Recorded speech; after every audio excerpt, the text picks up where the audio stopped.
I.S.U.P.K 53rd Annual Lord Passover. 53rd Annual Lord's Passover is going to be held down here in Florida. It's going down. You're here tonight to get a chance to be righteous enough to be worthy of God. Come on, to save you. That's right.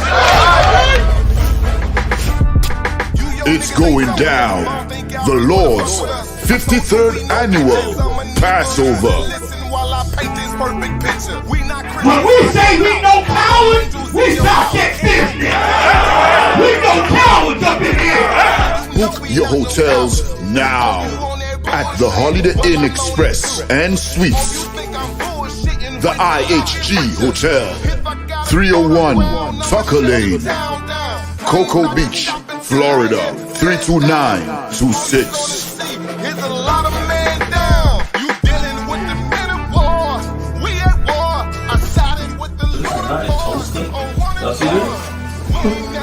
Control your dishes, pots, and sports knives. I kind of like this.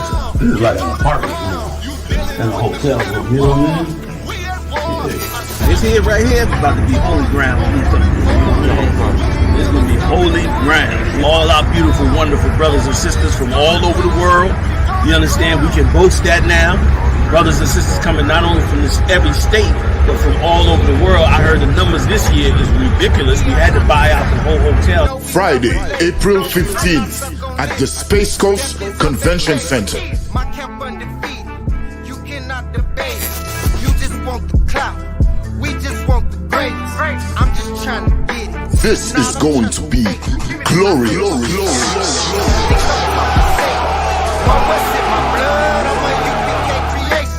We don't give a fuck. You can see it in our face. Got it out the mud. Straight up out the base. Hey, is it gone? The white extension cord?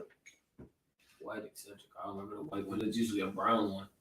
It's probably gone. It used to be a white. Shalom, Israel. It's that time again. The week of Passover is packed with exciting events, hosted by the I.S.U.P.K and Commanding General YAHANNA. On Tuesday, a deep-sea fishing trip with the generals. Arrival and boarding time at 7:30 a.m. The boat leaves at 8 a.m. sharp. Then on Wednesday, April 13th, join us for the annual lamb slaughter from 12 p.m. to 3 p.m., making sure the children of Israel have fresh lamb for the Passover. Then, after that, the I.S.U.P.K is having a fish fry from 4 p.m. until, which will lead to the scripture breakdown class with General Mahoney. Then, on Thursday morning, Hebrew Academy participants will see if they have what it takes to endure the Hebrew Academy trials. Commanding General YAHANNA has something special lined up for the children with a children's party from 10:30 a.m. to 1:30 p.m. Come join Commanding General YAHANNA on Cocoa Beach as we renew our oath unto the Lord. Because he's supposed to understand the power of the Most High that would destroy him and will destroy him. Real soon. Read. That assuredly, knowing unto what oaths they had given credence, they might afterward be of good cheer. You hear that? They was of good cheer. Came an oath with the Lord as one. And became of good cheer while tens of thousands of Egyptians died. I know y'all don't like to talk about this, but you better put this war spirit back in you, Israel. You better get that spirit back in you, man. You better get that spirit of warfare back in you, because the Lord will put blood on the streets of America and around this world, brother. Followed by a hotel ballroom, all black and Hebrew Academy dinner from 9 p.m. to 1 a.m. And then on Friday, April 15th at 5 p.m., join us for the Lord's annual Passover as commanded in the scriptures at 5 p.m. sharp. On Saturday, April 16th, the Feast of Unleavened Bread. That's right, we're going to keep the Feast of Unleavened Bread from 7 p.m. to 10 p.m. Commanding General YAHANNA has it all lined up for you, Israel. Come keep the Lord's Passover. Shalom.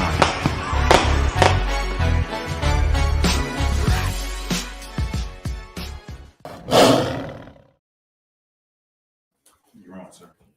All right, clap it up. Shalom, Yahweh, Shem Shabbat, Shalom, Yahweh, Shema, Adam, Shem Shah, to the brothers and the sisters. I'm a priest and officer in the Kamaya. This is the I.S.U.P.K DC School Scripture Breakdown class. You know what I'm saying? If you have any questions online, feel free to comment and let's get your questions answered. Do we have any questions in the room? Do we have any questions in the room? No, All right, let's get right into it. You know what I'm saying? Now, the question is, do black men really hate black women? That's the question. Is out here. A lot of sisters online is, sisters in the world, not sisters in the I.S.U.P.K, but women in the world, black women in the world believe that black men don't like black women. right. Go ahead, Shabbat. Shalom, like biblically though, it kind of shows that like with Adam, the Lord had to, as he say, put him into a deep sleep, where he wasn't aware that he was taking a woman of his own people. And then you later on, where the Christians think they talking about a Nephilim or whatever, with the children, sons of God, getting with the daughters of men. It kind of shows like throughout biblical time, like before it was just straight ordained, like black men, Israel would go to heathens. Just in that part. I mean, it may not show throughout the whole Bible, but just to start off, it seemed that way. Okay. Well, so today, do black men hate black women? Or what do you think they're getting that from? So you asked me where they get that from? Yeah, go ahead, put that one. I think society is getting that from bitter black women who are not being accepted by black men while they still doing the BS. Say that. I mean, be more clear when you say that. What you mean? Black men are not accepting black women's attitudes, disrespect, belittling, usurping authority. So the black woman is saying that a black man must hate the black woman if he won't put up with her stuff. Okay, you want it a little bit. You want it a little bit. So black women, because of their attitudes, black men like, nah, I'm gonna choose another white woman who's more calm, who's not so aggressive and violent and bring stress. Go ahead, Barack. I would say you asked like where did that come from, or that notion just on a mass scale. I would say like our leaders, because our leaders go and drift towards these things, and it's a part of the starter kit when you're famous or celebrity to drop the sister and go and get the jewelry, the cars, and all that, but also to tip it off with the cherry on top to go get you an oppressor, to just bring it all full circle. I think on a larger scale, like as far as like it becoming a notion or a saying in the black community that black men don't like black women, is I would also say it's because of our leaders and black celebrities and the famous in our community. Okay, most ain't crazy. Shapat, find me where it says envy thou not the oppressor. Are you able to pull a little article on? Don't pull it up on the screen on the YouTube screen, but separately on the women movement. If you could find a little piece of how when white women, it sound familiar to you? When white women and black women were together. I mean, the movement for freedom. You talking about the feminist movement? Yes. All right. So first, get me the bondman. The strong man's come. Yes. The book of Matthew, chapter 12, verse 29. Okay, so Akim, you're all of y'all were going around it, but the thing is this, all right, and this is what we gotta understand and see. Part of the reason why so-called black men are leaving from the black woman is, one, they don't have a black father in the house. Right. Two, two black woman, you are, America, the media in America pushes you and urges you to be a strong black woman, to be a strong single black woman, but that's not helping your son. That's not help your son. With that, your son still doesn't have a male influence, and he still will go either way as far as picking a white woman. Because if he doesn't have an example of a man loving a black woman, then he'll go either way. He'll love a black woman, but then if he reaches success, like if you're a single black mother, have an athlete son, he's in high school, he's in college. These white women are trying to take these young athletes. They're trying to take them. How many times on those interviews and announcements where as though it's a young high school student, he's about to announce what college he's going to, or no, I'm sorry, that, and when he's about to be chosen for the college is about to be chosen for the NFL draft, and then the pick comes out, you see a white woman there, a young college girl. She's trying to get her ticket. She don't love that black man. She's trying to go with him for riches, and you see that all the time. But once again, back to our household, that young black, it's so key essential that a black man is in that house to teach that boy how to love a black woman, how to deal with a black woman, how she works, how to guide her. Go ahead and read that. So it's in the book of Mark. The book of Mark, chapter 3, verse 27. No man can enter into a strong man's house and spoil his goods, except he will first bind the strong man. Right. And then, go ahead. And then he will spoil his house. Read it again. Verse 27. No man can enter into a strong man's house and spoil his goods, except he will first bind the strong man. Right. So no man could enter into a strong man's house. Right.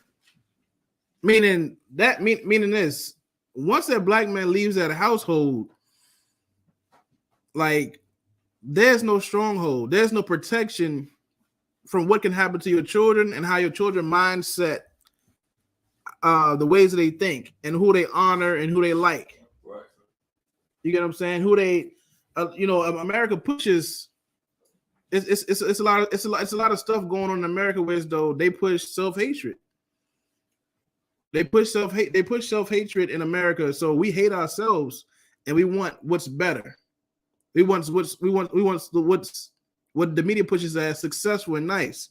And usually that's whatever the Caucasian race has, because they are number one. They are the one who has the army. They're one who's in charge of the globe and making global decisions. So, all right. So since that's the case, we're going to mimic the Caucasian race, meaning their style, meaning black people have their own style. But as you see, as the rich, like the hip hop stars and all that, at one time in the 90s, well, they still was wearing black clothes, but they still wearing European clothes. We always go for whatever is the nicest or the richest, and usually that's European clothes, like Louis Vuitton or Gucci or something like that. I was watching a movie. I was watching the Gucci movie, and I was just watching how. Let me get back. I was watching how the lineage got stolen. How the lineage got stolen from the Gucci family, and nobody in the Gucci family owns Gucci anymore. It's owned by heathens. I mean, it's owned by other heathens. One woman took down Gucci lineage, and I'm gonna get to that story later on. But we're gonna need a black man in that household. that black man will stop their black son and tell them about the dangers of laying down with a white woman and how you can get jammed up and how you can go to jail. Right. How many times you see a movie or a TV show where though a white college student or whatever goes to a party, mess with a white girl, the white girl is flirting with him and jumping on him, and then all of a sudden she get caught, and now she's saying, "Oh, he raped me." Right. That been going on since slavery time. She wanted the black rod, but when she get caught, she's gonna lie on him. You should stay away from that. That's dangerous. Your enemy, your oppressor is dangerous. Give me the thing Shapat when envy not your oppressor. That's where it's coming from. Where it's coming from is the reason why a rich black man wants a white woman is because he doesn't feel like he's good enough until he has one. He doesn't feel good enough until he has some money. Right. Imagine he's broke. He with a black woman, just like Kanye West. Kanye West talks about. He sung about it, and when he get on, he gonna leave you for a white girl. He sung it, and he literally did it. I don't know when the last time Kanye West laid down with a black woman. He needs, and that's what he needs to do now. He tried to go for a non-black woman, thinking that he's going to escape the issues of not being on child support or not being a single parent or sharing custody with kids. But look what happened. The curses of God is not going to leave you, black man, until you obey God. Kanye West needs a black woman. Once he needs to go, just marry a black woman, and you'll come back to your what they call it, come back to your roots. You know what I'm saying? He gonna put it. Look, listen. The day he decided to put his penis into a black vagina, he gonna start shaking. He could be. His hair gonna grow. His hair gonna grow some more. He gonna grow braids. His beard gonna grow out. He gonna insert into that black tail, and he gonna start like all that whiteness is gonna come out of his spirit. He's gonna cleanse his spirit. Every time he has sex laid out with a white dog, he loses his spirit. I'm surprised his beats ain't fall off. That's the only thing he still got. His beats is still on. It's still prime. The beats is still, the production is still there, but everything else is gone. Right. Kanye thought he was going to leave his oppressor. Leave his troubles of raising children and having a dysfunctional family by getting with a white woman, and it did not work. She's running around with some skinny drug addict looking dude. Right. It looks like he's about to commit suicide. Give me the envy and not the oppressor. Come, sir. The book of Proverbs, chapter 3, verse 31. Envy thou not the oppressor. This is why black people want to be white. We live in hell. We live in poverty, so we look towards what's better. We look and see, man, being black is not. This is not fun. It's not cool. It's not acceptable in America to be black. What is? White. Let me change my voice. Let me cut my hair, cut my beard. Let me change my clothes and not dress like a black person. Or dress like what America will label you as dressed like a thug. And then the ironic part is the white man want to dress like you. He want to dress like you. Right. I'm around white people weekly, and I listen to the music, and I be shocked. I'm not too shocked. White people been listening to black music, but sometimes I be a little shocked to listen to. They listen to 21 Savage. I seen a lily white girl listening to 21 Savage and Kodak, and I was hearing through her headphones. I said, "There's something about a trap house and this and that." I like trap house. They listening to your stuff, and then on the other side, black people, you're trying to go to their plain culture. The only reason why you're following the white man is because he's in power. That's it. Right. He don't have any flavor. That's why you at the bottom, but you're still the biggest, the race that has the biggest influence on the earth. Right. Imagine that you on the bottom, but you got the biggest influence. You're the poorest, the person that's number one drug addicts, or they say number one drug addicts, right. Number one HIV and AIDS, number one and diabetes, and that has high blood pressure and diabetes, but you're the biggest influence. That's a riddle. The riddle is the answer to the riddle is coming back to the Most High. Right. You already seen your influence. Right. You already seen nobody's doing better than you. The reason why you're at the bottom is because we are cursed. Right. And we got to get the Most High to lift them curses. Read that scripture again. Come, sir. The book of Proverbs, chapter 3, verse 31. Envy thou not the oppressor. Envy not the oppressor. That's why we love white culture. We see the white man is our oppressor, and we envy him. Like I said, I was watching that movie, The House of Gucci. It was just showing how. Look up and see when Gucci first started making clothes. Mataya. They made clothes for a long time, but it got up to a point in the 80s and 90s where as though it was two main holders left. There was two old men left, and each of those men had sons, and they was ready to pass. They were getting old, so they were ready to pass their shares up, because the share of Gucci was split 50-50. It was two brothers. One brother had one half, the other brother had one half, and they were ready to give it to the sons. But I'm watching these European people. They're Italian, some of them Italian. I'm watching them, and I'm just like, some of this stuff is like it's bland. It's not, what black people will wear. Right. But because the oppressor is wearing it and he's richer than us and he's in power, we look at that as the new fly. Right. But it don't have to be. Like, black man, the reason why Gucci and Louis Vuitton and all these brands are popular is because you're wearing it. Right.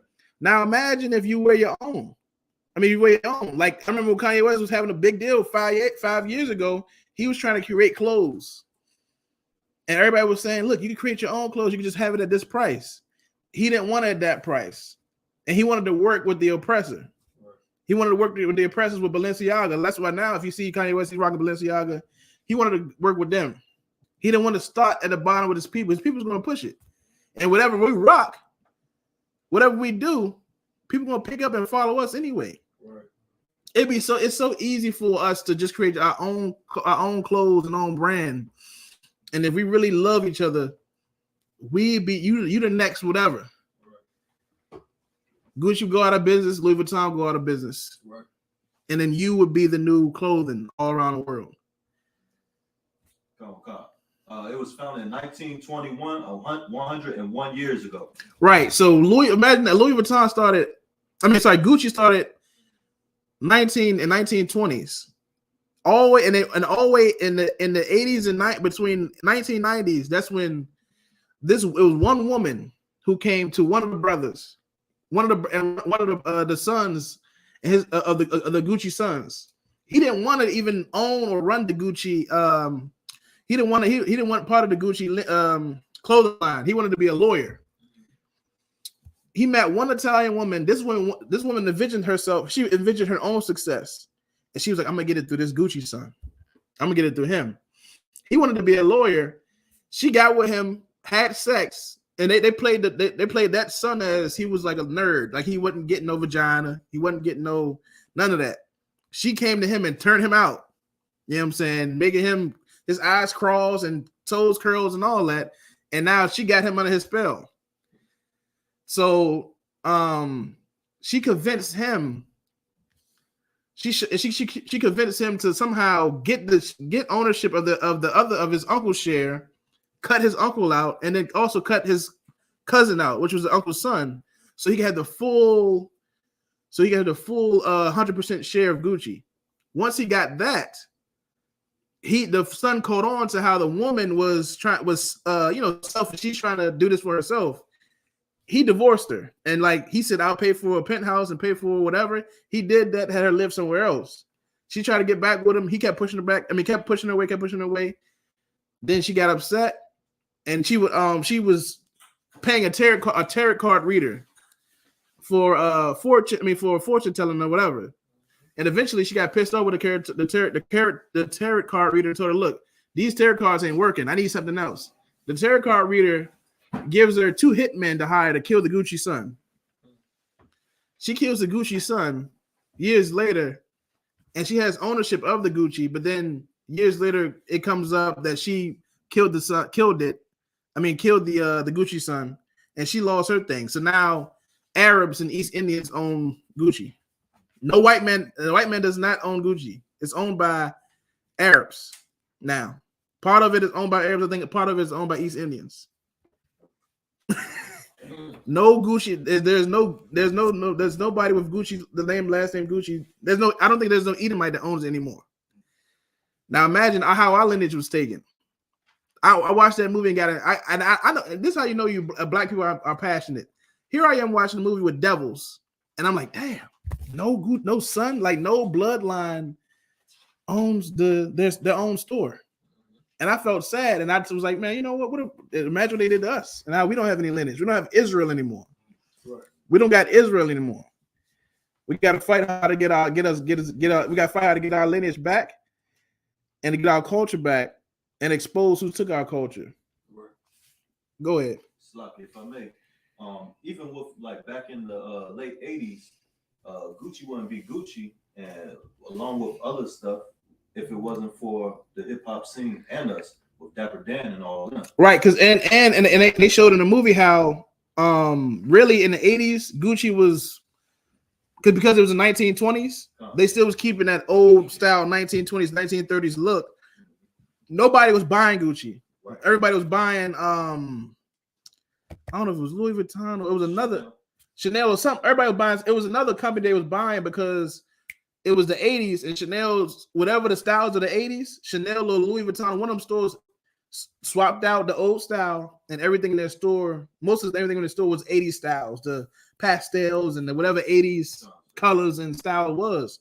Gucci was not trying to adapt to the 80s.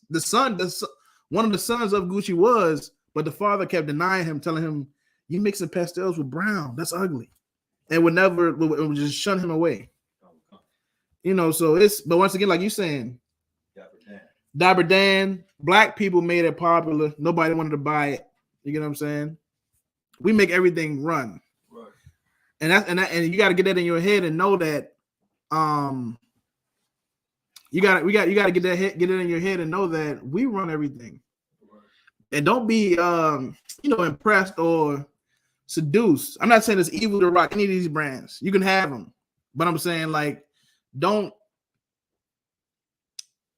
think that this is it. Know that you can rock anything that you want and make it popular. Right. And you don't have to go by what the status quo is or what the media says is popping or fly. Right. And I brought all that up just to say, envy not the oppressor. Like we envy that. Kanye West envy the oppressor. He wanted to work with the Edomites for that. He envied the oppressor. He wanted we get back to women. He wanted a strange woman, one of the white women, thought he was going to dodge the typical black dysfunctional family. He thought he was going to dodge any issues that black people usually have with family and children, and he did not. Go ahead. It's like you wanted an article on Angela Davis and the feminist movement. Does it just give me the part if it shows like how it wasn't for black women, it really was for white women, and how black women really got destroyed by it. Got envy oppressor. Go ahead. You want me to finish, sir? Go ahead and finish. Calm, sir. Book of Proverbs, chapter 3, verse 31. Envy thou not the oppressor, and choose none of his ways. Mm-hmm. And choose none of his ways, man. Like his ways are nothing but selfishness and greed. It's not about family. He'll cut off his own family for his own gain. Right. You get what I'm saying? It's not envy not him, because he's a beast and a creature. He has no compassion at all. Right. None of his ways are good. Right. And the only reason why we envy him is because he's the one that's in power. That's it. Right. Let that set in your mind. Let that set in your mind and let that push you to rock your own culture harder. That's right. Go ahead and read. Come. Verse 32. For the froward is abomination to the Lord. All right, these people are abomination, man. They hate the Lord. They think that they are God. And that's the thing. Us being slaves in America, we don't want to hear the truth and hear the Bible. The I.S.U.P.K bring out the truth of the Bible. What you talking about, man? Jesus black. What the hell you got on? What you got? What your brother? What's that on your head, brother? What's that? All this gold and what's wrong with you? Why you got on that black, Martha? Are you an Illuminati? They used to stay hit me with that when I first came to the truth because I had on all black. And it was stupid Negroes high they mind. What you got on that black? You an Illuminati? Nigga, what you talking about? Saying anything, but he's high as hell.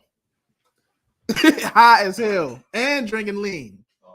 Telling me I'm an Illuminati, but you don't lean. It's ridiculous. Go ahead. I'm good. If anybody we got drink over here, anybody want? You get what I'm saying?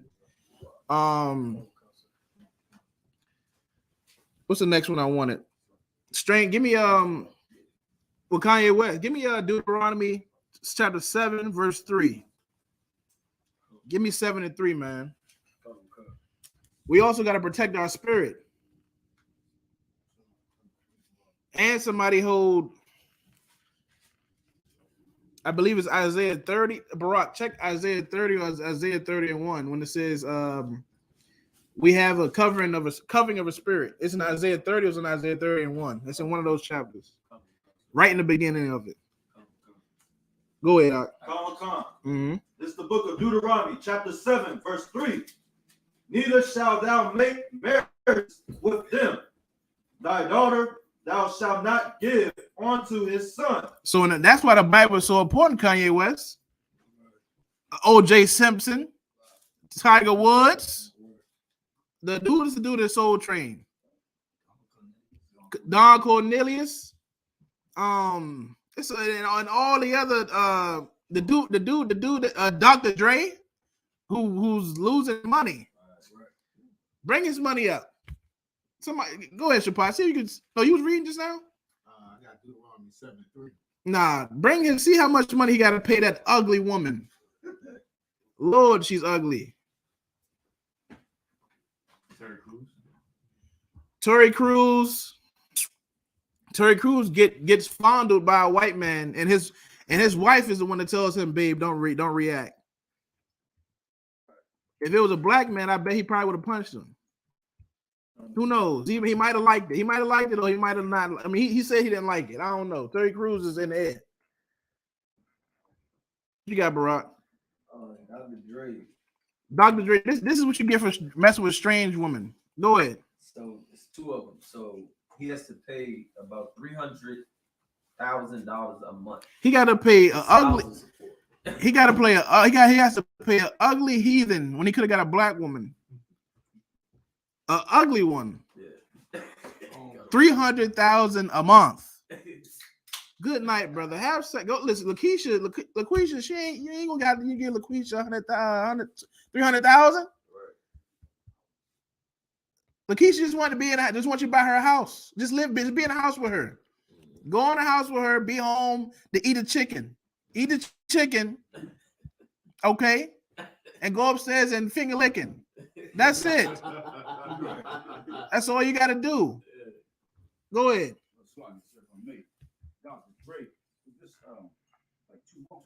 And he had a black woman at first. He got children by black women. His recently divorced wife, he paying her $50 million, and then next year he can get her $50 million more. This is the black one? No, this is the heathen. The same heathen. It costs to lay down with an enemy. It costs money. Kanye West about to find the same thing. Kanye West is running around like a lunatic, fighting for a whore, fighting for a strange woman, for Kim Kardashian, who got popular over porno. She ain't popular for nothing else but porn. And Kanye West is such an idiot. When he very first got with her, he would make songs about her. Oh yeah, so and so. I know she loved black men because she loved to get them off. Imagine you make songs about your woman that you're with. You rapping about how she had sex with so many other black women. He made songs like that. And he's such an idiot, so obsessed with the oppressor that he what else he said? He said that he had to take many showers because he was with Amber Rose. He said after Amber Rose, he had to take many showers just to get with Kim Kardashian. No, Nick, no, she had to take many showers. She needed to go and all that surgery. She should have got a new vagina. That's what she should have got. Because Lord knows how many people that joint was like is like a metro tunnel. Like it's all them trains is going through there. The yellow, green, purple, and silver. All that's going through that tunnel. Somebody he had to take many showers just to be with Kim Kardashian. He's a fool. He's crying about his kids, crying about his kids on social media. Crying about his kids on social media. You all right? Okay, no sweat. This is the thing with the brother. Okay, text me about it. So, so yeah, he's obsessed with Kim Kardashian, and she's nothing. And then he got with her because she's a white woman, but she's not black. But she keep posing as a black woman. Imagine that. You posing as a black woman, you gotta get injections, and now you look like the paparazzi taking pictures of you on the beach, and you look like an ant. You look like an ant. You know, an ant got a big butt. An ant got that's what it sticks out from an ant, and that's how she looks.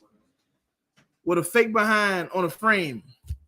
People don't think about that. Like you imagine the frame of your body is small, and then you put foreign objects on it that's bigger than the frame of your body. Like you so stupid, you don't even get like what fits your frame. You get something that's overwhelming for your frame, and it obviously sticks out. Dumb and stupid. Right. And these people are culture. The Kardashian family is culture vultures. All of them got surgery. All of them trying to be black women. Ridiculous, man. And damn near every black man that messed with them, Lamar Odom on drugs, Kanye West going crazy. Going crazy, and Kanye West has made 2 songs about the Edomite about the depressed Edomite that she's with. Like, brother, move on. Also, pull me the adultery scripture. Go ahead, Matthew. You can't forget the Grand Chief of them all, Martin Luther, OG Mike King. OG Mike King, right? And you think the one get that brother a hand. He most definitely is right. You got to put up like the brother was saying that our black, like Barack was saying earlier, is our black leaders. Like Martin Luther King, with his leadership, that's why everybody always try to go to the struggle of Malcolm or Mike. I wish I was with Malcolm because he was more militant. And then Uncle Tom's go with Martin. Whereas Martin led us into a burning house. He said that. And a burning house was black people losing all their the black economics, losing the black economy. Meaning what? Losing black money, losing black stores, black ownership, losing everything. And he had them dreams. He had them wet dreams because that was his lust. I had a dream. You just had a wet dream, Mike. You lustful bastard. That was it. Read on Deuteronomy. This is the book of Deuteronomy, chapter 7, at the end of verse 3. Nor his daughter shall take unto thy son. So black sons. The Lord in Deuteronomy 7:3, the Lord said, don't lay down with these strange women. Don't lay down with a white woman, an Arab, East Indian, or African. No, you're not African. If you think you're African, go ask the African, are you African? They're gonna let you know. Go ask Mbudu. Mbudu gonna let you know, nah. You are Kata. Go ahead. Verse 4. For they will turn away thy son from following me. See, they will turn away thy son from following me. Meaning, a black man, if he gets with a white woman, he's going to turn away from his blackness. He's going to turn away from Yahweh. He's going to turn away from his black God. He's going to lighten up his voice. He's going to grow his hair like a fool. And you're going to see his spirit change. What's up? Yeah, sir. Just like when you say black men dealing with the Kardashians. What's to do? Travis Scott doing that devil worship on the stage. Yeah, that sacrificing bodies. I mean, don't that one's not and people were saying that, but that's not clarified or approved. So that's not what we teach. But what we teach is that he is married to a devil. You get what I'm saying? So when the people pass, he most definitely uses symbolisms and all that from once again, envy not thou oppressor. A lot of certain rap stars are following popular white rock stars who are known and renowned for worshiping Satan or following Satan. So a lot of symbolism that Travis Scott uses is old symbols that you can find from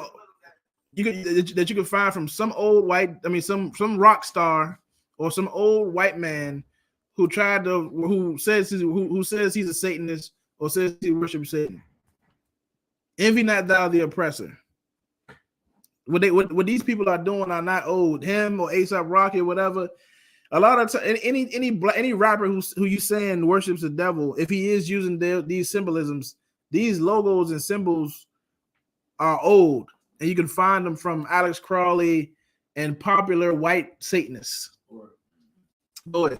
Concert. Even the basketball player Ben Simmons got with a Kardashian, and he couldn't even shoot. He can't play no more. You lose your powers. You lose your powers. Black man, you are Hancock. Hancock was powerful, and he got weak when he messed with that white woman. And he got and when he got away from her, he was leaping. He couldn't fly. He leaped, and he took right off. Once he separated from that damn white woman, you was a powerful black man. You can fly. You can draw on the moon. You go to space. When you're away from that white woman. No, so like I was gonna say, you just said it with the moon, but it's same thing in the movie. Like when he was about to die, just like Kanye and the rest of them, they decaying just like the scriptures say. When he was about to die in the movie, he had to go to the moon in order to live, in order to survive. He had to go off the earth to get away for him to get back to full health and full strength. Grow his hair back out. They put him in that tight behind suit, the whole 9 yards. It was bad. He had to get up out of this. So you got to get away. All right, that black woman will take you to that moon. I'm telling you from experience. All of y'all know. Into that black matrix, and you're gonna be in another world. It's a whole nother world. It's a whole nother feeling. It's not explainable. Just do it. Just do it and find out. Come and tell me the black experience of being with a black woman. Go ahead. So we have a question in class online. Is a question from Sister Keisha Marie. She says, "Salakia, sir, I have a question. Why does my husband find the need to control me?" And that's a part of the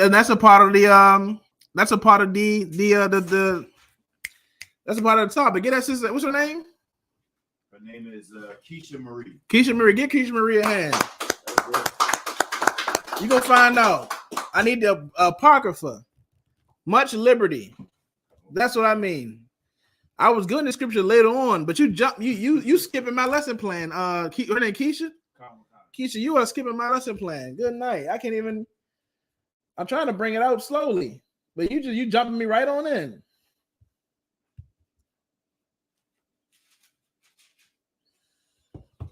This is the thing, Keisha. In this world, just like Adam, and it's always the same thing with Adam and Eve. Eve wasn't not supposed to look at the stars, which was the forbidden fruit, the forbidden tree. It wasn't an actual apple. She wasn't supposed to read the communication. It was for Adam. The Lord communicated with Adam through the solar system, the constellations, and there were certain things that they were not supposed to read. And Eve, once she heard that she would have a certain freedom and not be number 2 under her man, she went for the moon, and she destroyed. And when she did that, She destroyed everything. Just like that one woman who destroyed the whole Gucci line lineage. And just like America teaches you black women freedom. I got a scripture? An apocrypha? This is why your man is trying to control you. Go ahead and read. Book of Ecclesiastes. Me an apocrypha. Chapter 26, verse 10. Go ahead. If thy daughter be shameless. If your daughter be shameless, what does shameless mean? Give me give me the definition of shameless. What does shameless mean in here, brothers? Anybody know? Ask Keisha what does shameless mean. Is she typing? Ask Keisha, what does shameless mean?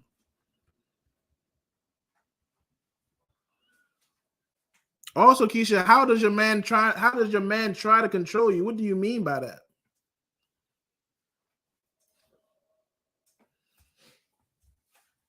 We'll give her some time. Give me. How long ago did she answer that question? Ask that question. 4 minutes ago. Okay. It was right away. Keisha, if you're still there, how is your man trying to control you? And what does shameless mean? Go ahead, Barack. What does shameless mean? Shameless is like you have no self-respect. You have no self-respect. No self-respect. Like having no dignity or no morals. Okay, who got a definition? Shameless of a person or their conduct, characterized by or showing a lack of shame. You might have to look up the word shame. Yeah. Insensible to disgrace. Insensible to disgrace. Might have to look up disgrace. Insensible meaning you don't care about this being disgraced. It's disgraceful. The definition of shame is a painful emotion caused by consciousness of guilt, shortcoming, or hold on.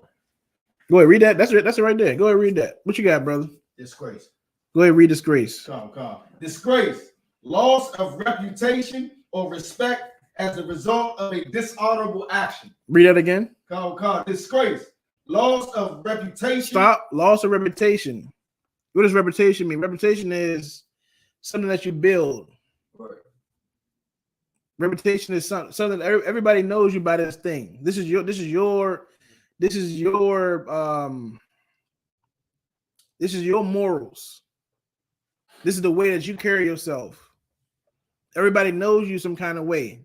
So if I look at him like, okay, how does this brother is your actions also? If somebody asks, it's certain people you trust by their reputation. I know he's trustworthy. He never lied. He never or she never lied. She never stole from me. I can trust her to come into my house without getting anything stolen out of my house. And to some people you cannot. Oh no, this person is a thief. Got a long track record, a long history of thieving. I don't want them around my belongings because I don't feel safe with them around my belongings. It's a reputation. Read on. Loss of reputation or respect. Read on. As a result of a dishonorable action. Read it again. Loss of reputation or respect as the result of a dishonorable action. What is the law? You said of a dishonorable action.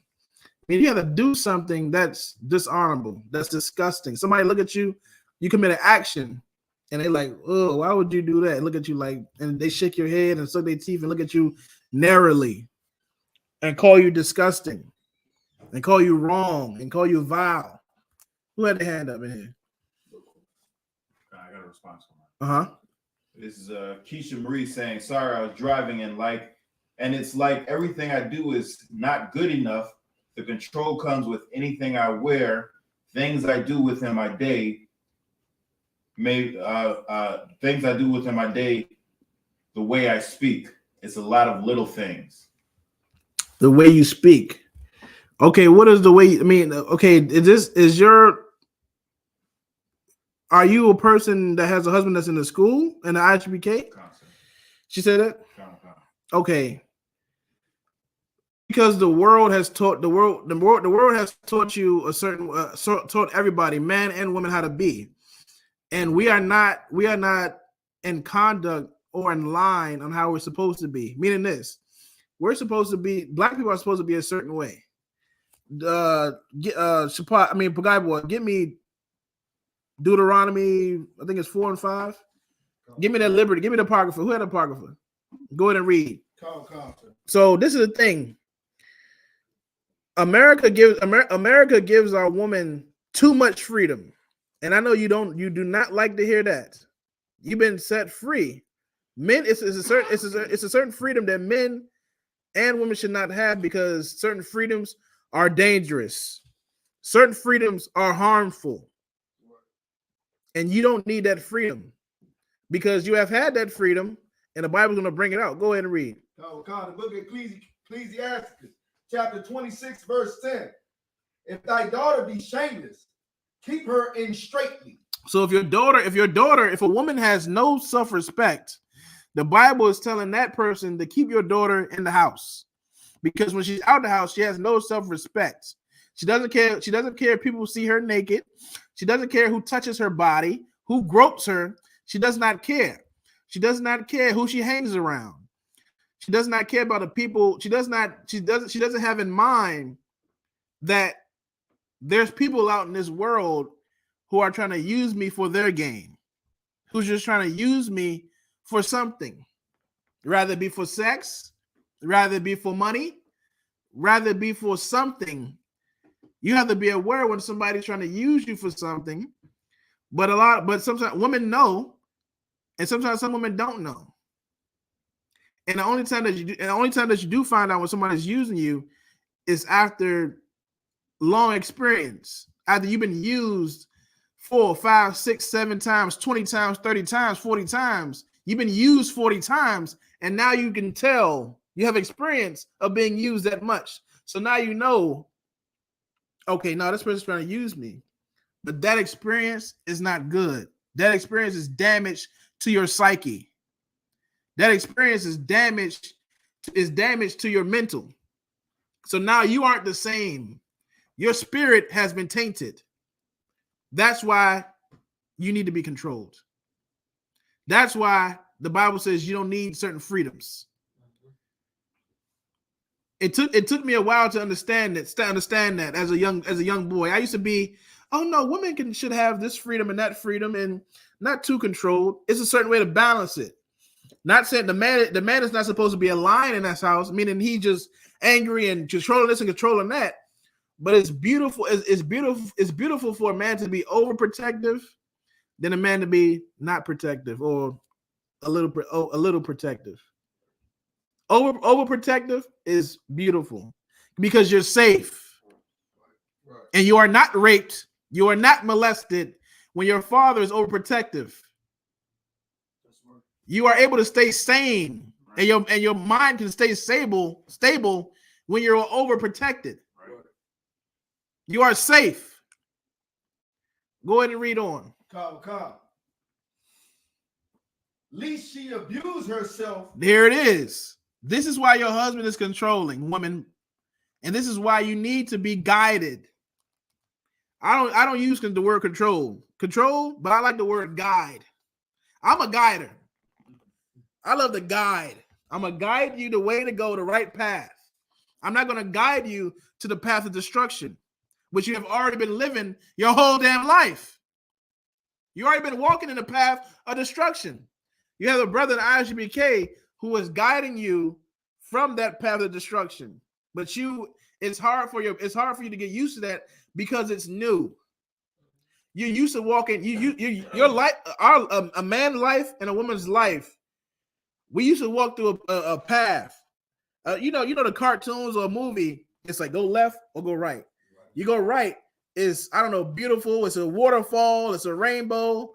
And then you look left. There's dead trees, and there's fox and wolves, and there's bears, and it's dark, and you know what I'm saying, there's alligators.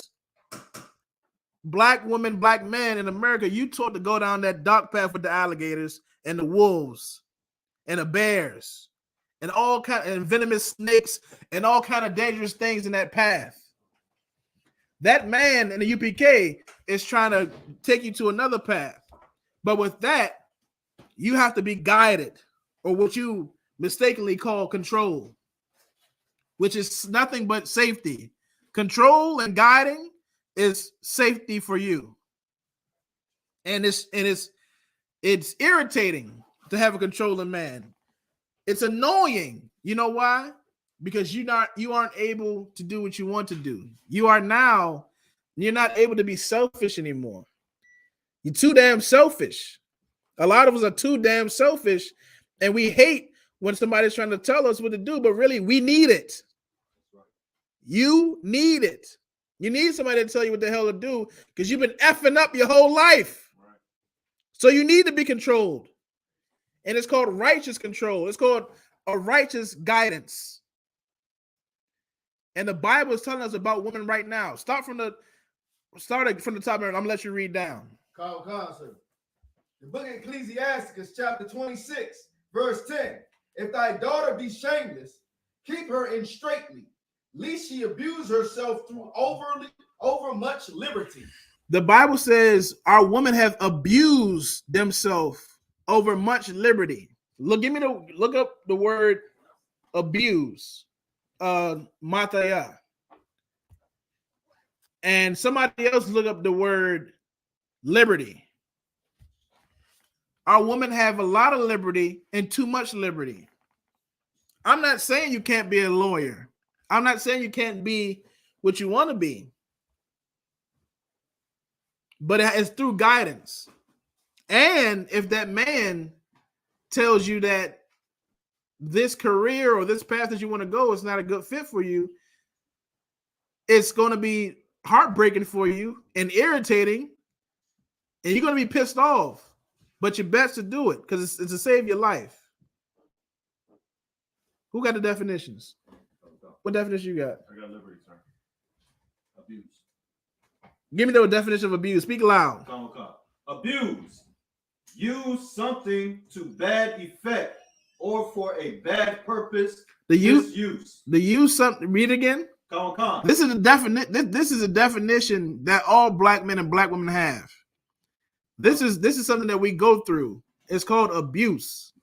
And this is the definition of abuse. Go ahead. Abuse. Use something to bad effect. To use something with bad effect. Or for a bad purpose. Misuse. Misuse. That's one definition of our black women, our black daughters, our sisters in America is misuse. They've been misused in America.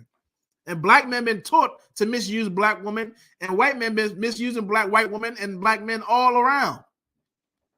Ask the sister Keisha that she been misused before. Keisha, have you been misused? Did she ask any other things or say anything else? That was it after she responded. Keisha, if you're still there, have you been misused? Have you been abused in your past life?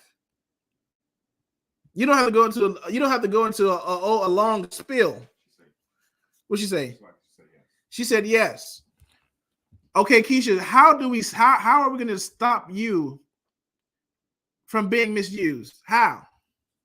How can we help you from being misused and abused?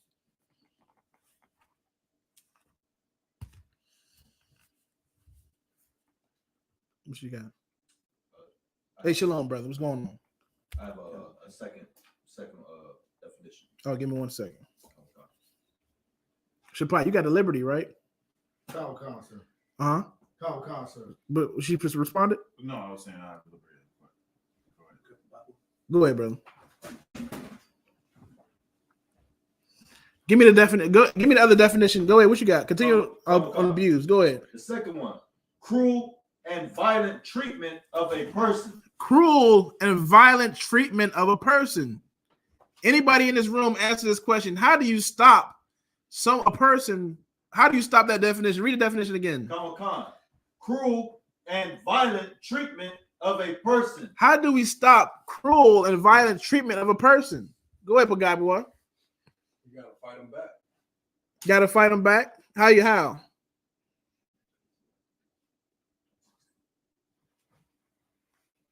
Sometimes some people don't get it unless you punch them in the face. Some people don't get it unless you punch them in the face. That's true. Go ahead. I would say put a hedge around them. So you cannot go beyond this barrier. Right? Some people to stop somebody from being abused, sometimes you have to put a hedge around them. What do you mean by hedge? Boundaries. Put boundaries around a person. Okay. Give me the definition of boundary. Who else? Who else had their hand raised? Go ahead. I was going to add, we would say protection. Protection. Exactly. Did she respond? So she just said, can you say the question one more time for me? Okay, Keisha, the question is, how do we, if you've been abused, how does your husband stop you? Or how do we stop our black woman from being mistreated? And what is the definition you had? The brother had? How do we stop you from being abused and misused? Definition.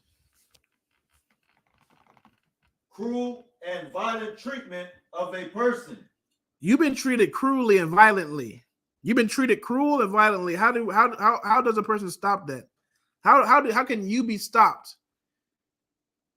How can we help you not see the days of cruelty and misuse anymore? Keisha. Go ahead. So there's another sister that answered the question. It's Sister Marakapath Yashika. Salaki, I'm not Keisha, but with guidance and following the advice, protection. Get that sister a hand.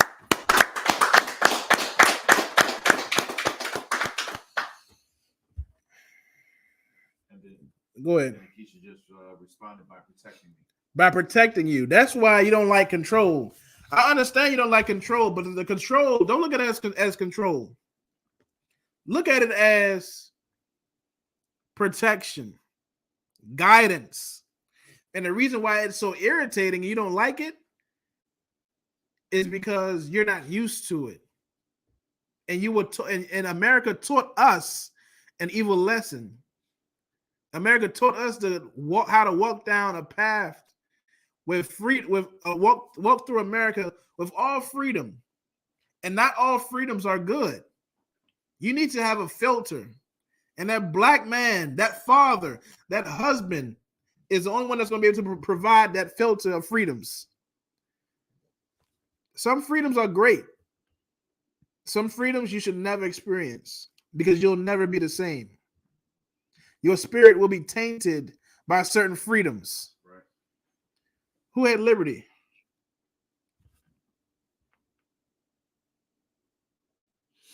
I have liberty, sir. Go ahead. Liberty, the quality or state of being free. The quality or state of being free. And you know what? And you know what happened? You know what happened with what we did with our freedom, with our daughters? Why the Bible says if your daughter is shameless and she has no respect for herself, to keep her in the house because she will abuse herself with freedom. How has our woman abused themselves with some of their freedoms? Go ahead. Models. Instagram models. Go ahead. Anybody else? Go ahead, Pagabwa. Being free with their body, having sex with any man that they want to. That's number one. That's in the scripture too. Having sex with anybody. Go ahead. Shapat. Free with just to say whatever they want. Freedom to say whatever you want. Like this, like she said, my husband's trying to control what I say. Yes, sister. The way you've been taught to speak, even the way you've been taught to speak to your man is evil. And that's why your man is correcting it and guiding you to a better path. I know it hurts. It hurts for you to say, yes, yes, my Lord, yes, daddy. It hurts to say, yes, sir, or not even you don't have to say all that. It hurts just for you to speak in a lighter tone. It hurts for you to be respectful to a black man. You know why it hurts? Because you don't have any value in that black man. If you don't see the black man as valuable, you ain't going to talk to him. You're going to talk to him like he's trash because you look at the black man like he's trash. So why speak to him with any respect? He's garbage. But if you see a white man Oh, you speaking in your most polite, most feminine voice, most feminine tone, most polite tone and voice that you have ever had, and that can conjure up out of your throat. Go ahead. Concert. What you're saying is so heavy because just like you were saying, if you don't see any value in that black man, you ain't gonna obey or concede to what he's saying. But if you get a job with an oppressor telling you, I'm gonna pay you $50 an hour, all you got to do is make me my coffee when I say to make me my coffee, and get me my lunch, or order this or order that. You're gonna do that exactly the way that oppressor tells you to do it, or you out of that $50 an hour job. And you see value in that, but you do not see the value in that black man protecting you, trying to save your life. You're right, and then once again, it's because America has taught us an evil lesson. It goes all the way back to the garden, where the serpent is talking to her, telling her that she's going to be as God. Right.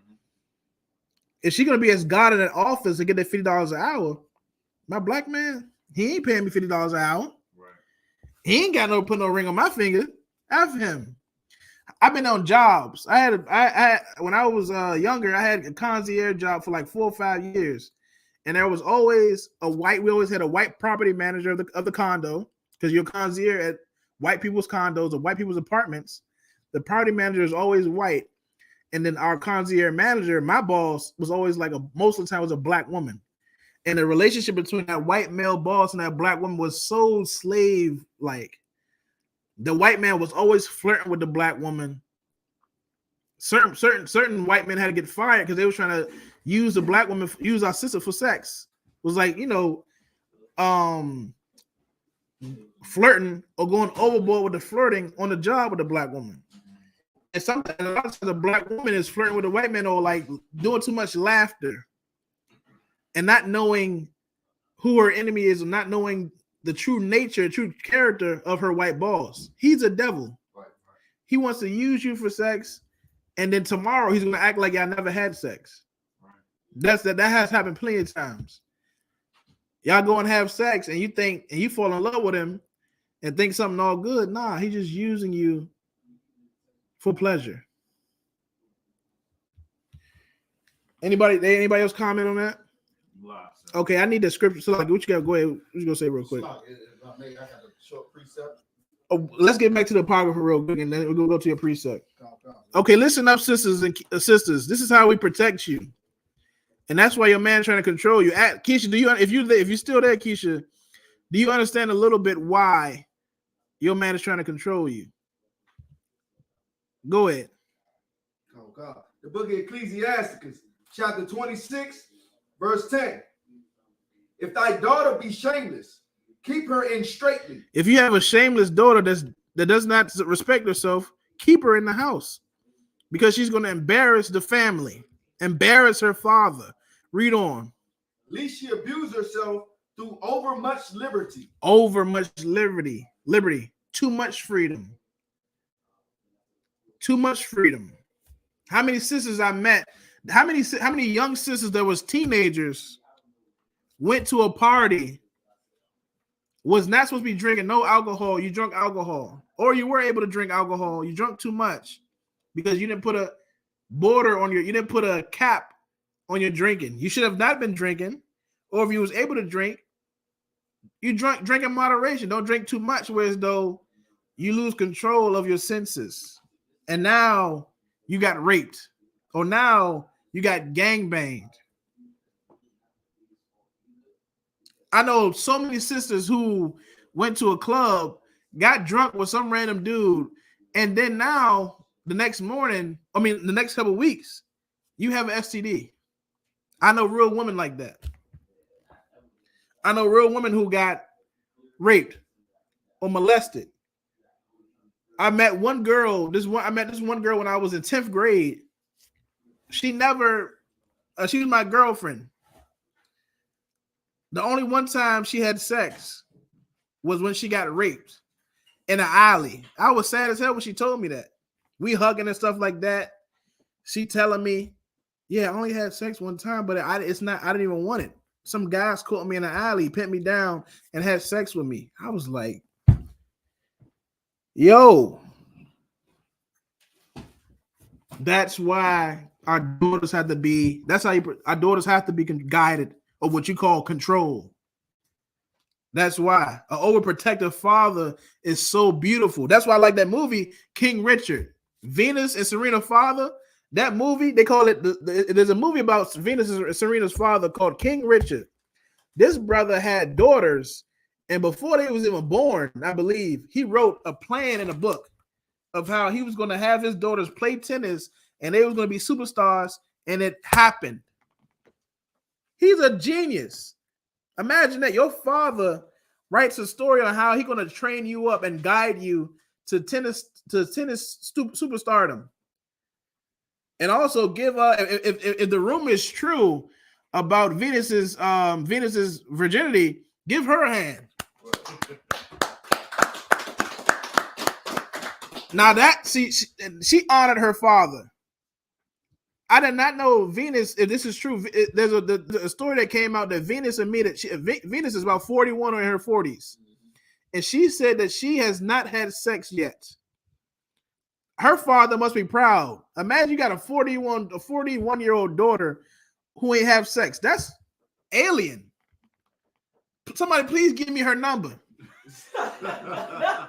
I'll take you on a date. I'll talk to your father. Just let me take you on a date. If it don't work, fine. But I would like at least try to shoot my shot. And I gotta give you the world. Because that is strength. Imagine how much strength you got to be 41 and not experience a 41-year-old woman in America. When sex is on Instagram, sex is everywhere. You got to have sex. You got to experience sex.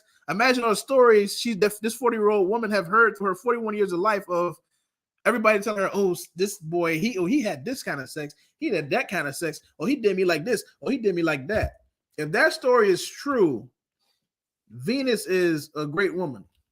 I think she's been dating white men in the past, maybe, but she ain't give it up. Go ahead. Nah, so I was gonna say, like, what you saying is so heavy as far as like the whole liberty and freedom thing. Like in the black community, there's a saying that's been around for I don't know how long, whereas a lot of black sisters will say, "You ain't my daddy," and the fact that those words are chosen.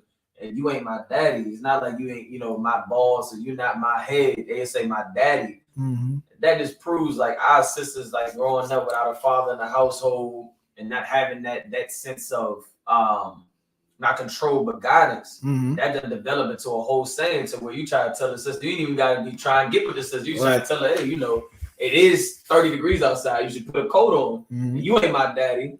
It just shows you, just how destroyed these sisters are and how much liberty they done had. And what the brothers bringing out is so powerful.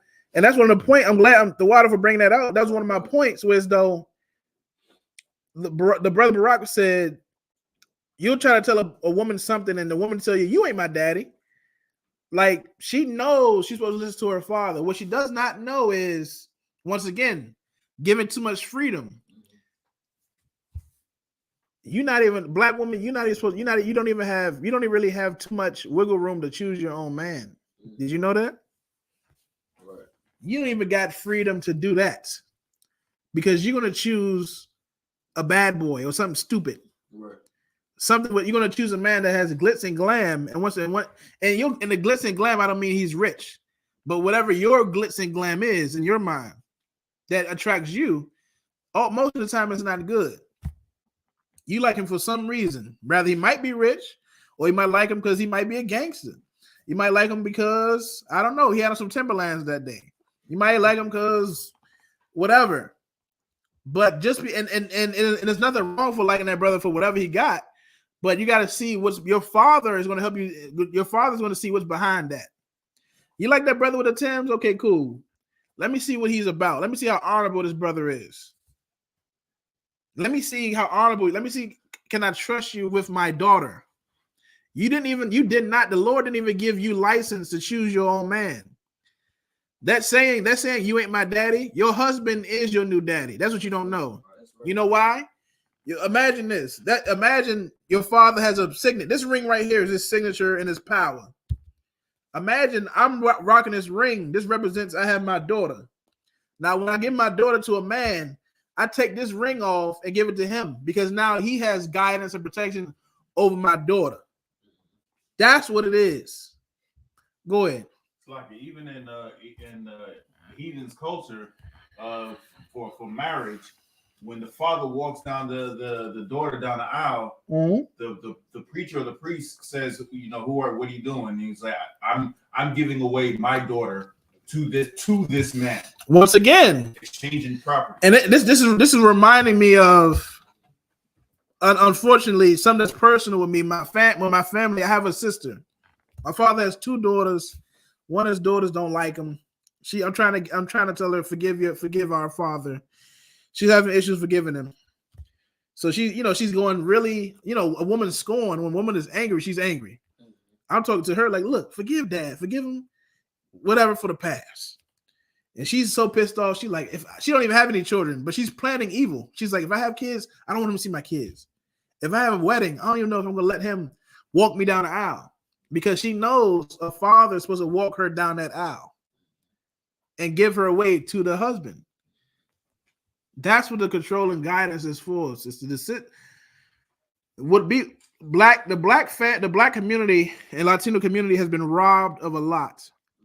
And the Baraka Thawwa Yahweh shout to the I.S.U.P.K, man. The water to the I.S.U.P.K, because we bring them back safety and morals that's going to help us live and survive a long time. We're following safeties and morals and codes that will keep us stable mentally, that will strengthen us all the way and give us some strength that we have never known.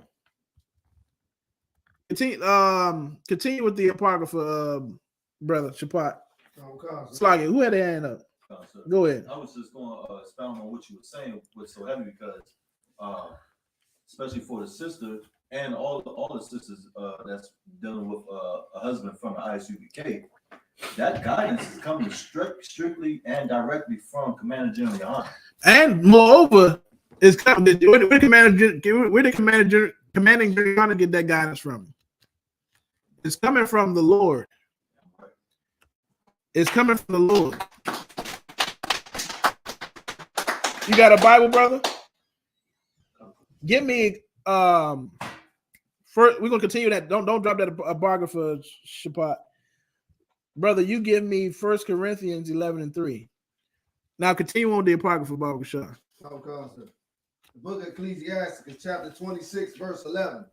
Watch over an impudent eye, and marvel not if she trespass against thee. All right, you gotta watch over your daughter. Watch over your woman with a prudent eye. Barack, you gotta give me the definition of prudent. Come.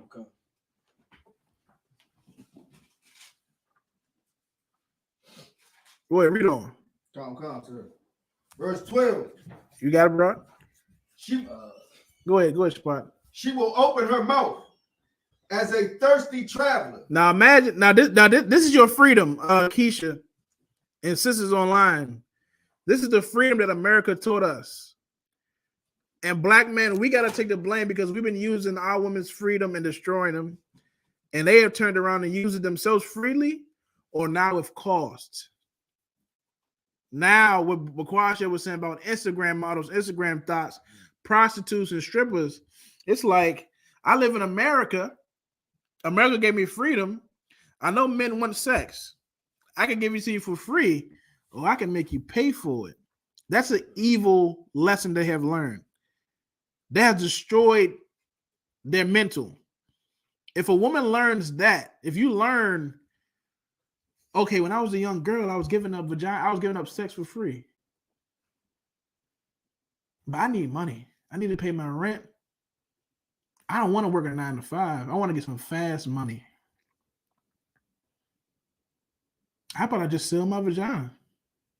I know men want it. And I know some men will pay for it. Why not do it?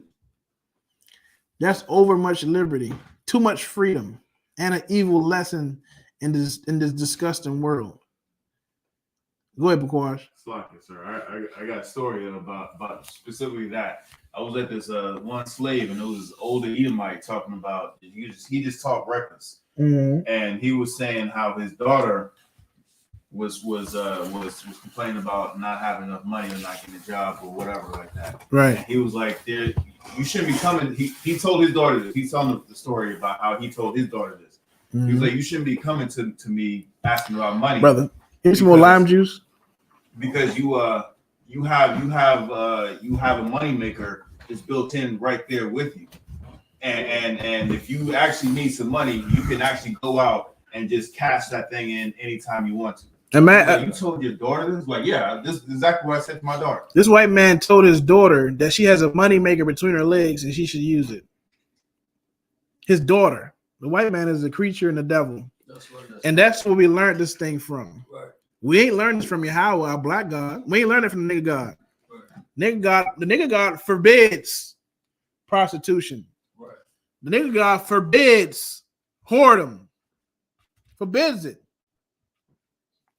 We learned this from our oppressors who are heathens and don't have any moral code. They worship sticks and stones and clay. Right.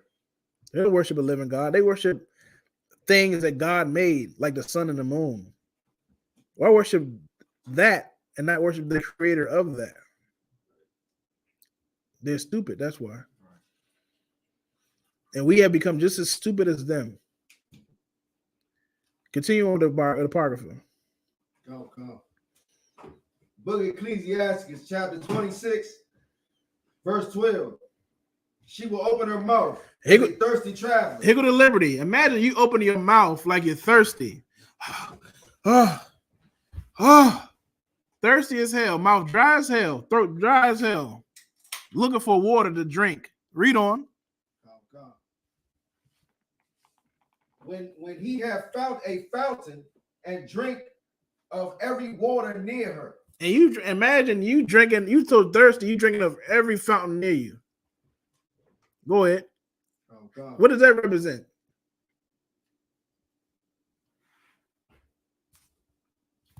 Having your own liberty of dealing with. What about the fountain, the waters and fountains? Oh, dealing with any and other type of nation, if I may. Okay. Whoredom. How? Because she's going with any and everything. Like it represents whoredom. Yeah. Who else had something? I would say whoredom, but to be specific, as they say today, she acting thirsty. She acting thirsty. You acting thirsty. You want every well and your oral sex.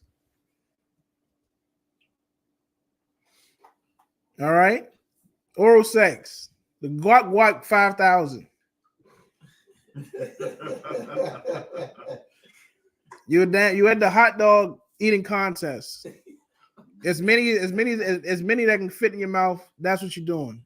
As many as they go in. Go ahead. Oh God! By every hedge will she sit down, and open her quiver against every arrow. Open up every. That's why I said you thirsty.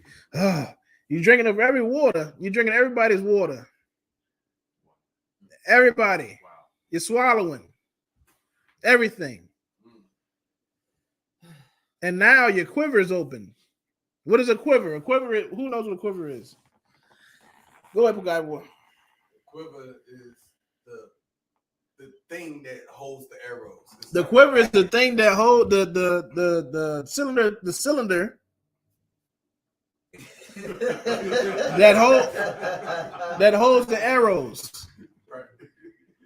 And you open it in your quiver to all the arrows. Because they got different arrows. Even today, they got different ones, exploding arrows, poison dotted arrows, regular arrows, certain head, different kind, sharp, dull, whatever.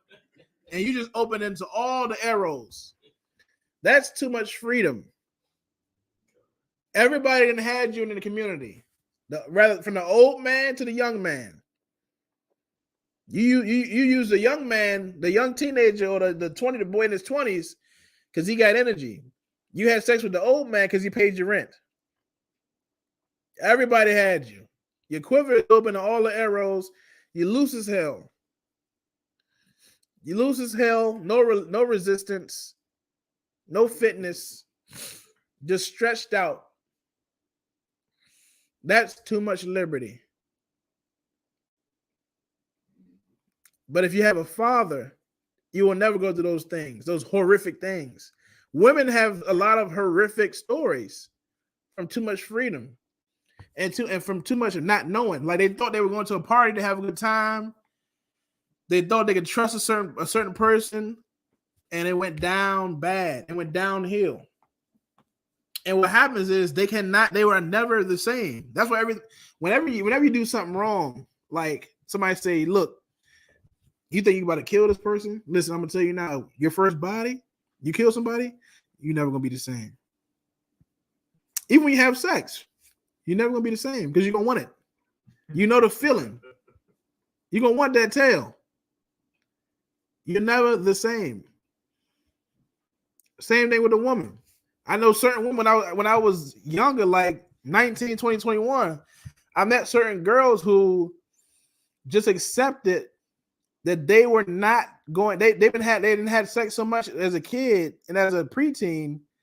By the time they was 19 and 20, they have accepted not having a boyfriend and would accept just having sex with whatever guy their female friend will bring around. And this one girl will accept also, she didn't mind if it was two guys. She did not mind. It blew my mind. It blew my mind in the neighborhood the neighborhood I was in. I'm a teenager. And they said, yo, do you see so-and-so? They got a video. Two guys got her at one time. Destruction. Freedom. That kind of freedom kills. That kind of freedom, she could have got an STD. She could have got AIDS. That kind of freedom is an embarrassment. You're embarrassing and dishonoring your family. And now there's a video that's going around of you with two men. You open it. Look, she did both. She opened up her mouth and her quiver. Literally. And it's on video. I seen it and it was like, what? And it was more devastating because she was a cute girl. It was a girl I looked at and I thought she was cute before I knew her. I'm like, oh, she's cute. And then found out about it and I was like, oh, damn. Go ahead, Bakwash. So there's a comment online from Marakapath Yashikar. Salakia, correction and protection hurts our pride short term, but the guidance and wisdom we gain from the wisdom, universal practical knowledge, gives us a whole new life worth living without shame and guilt. Give her a hand.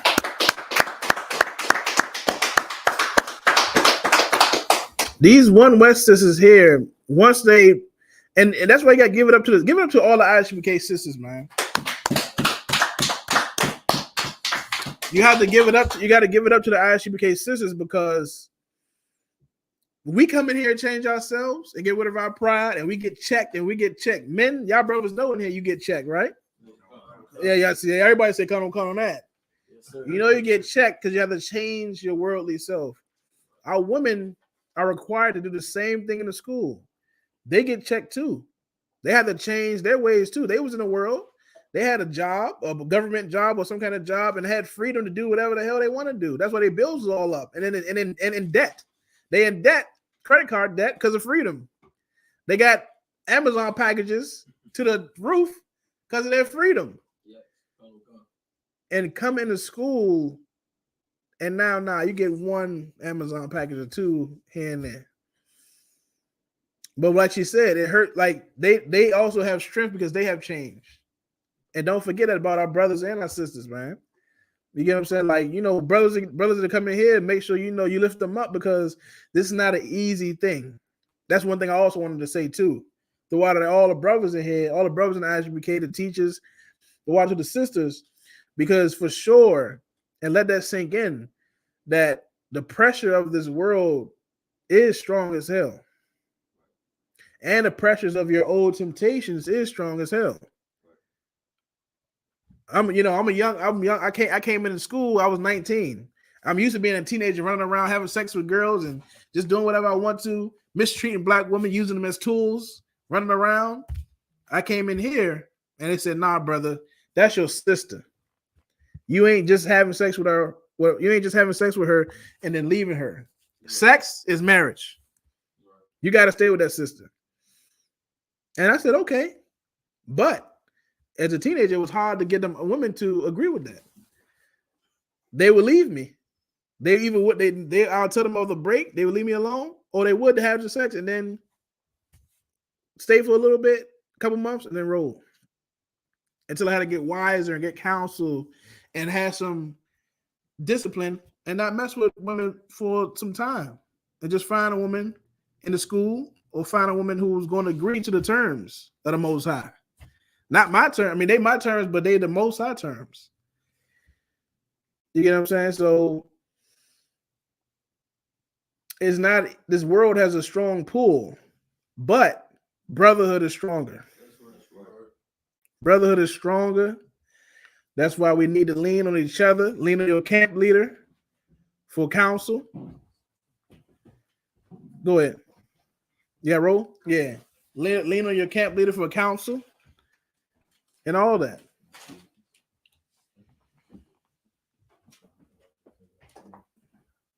Who's trained? Who from now on? We're gonna let these young brothers too be trained. Laptop and Shamar. You get what I'm saying? It makes sense, don't it? Okay, start it.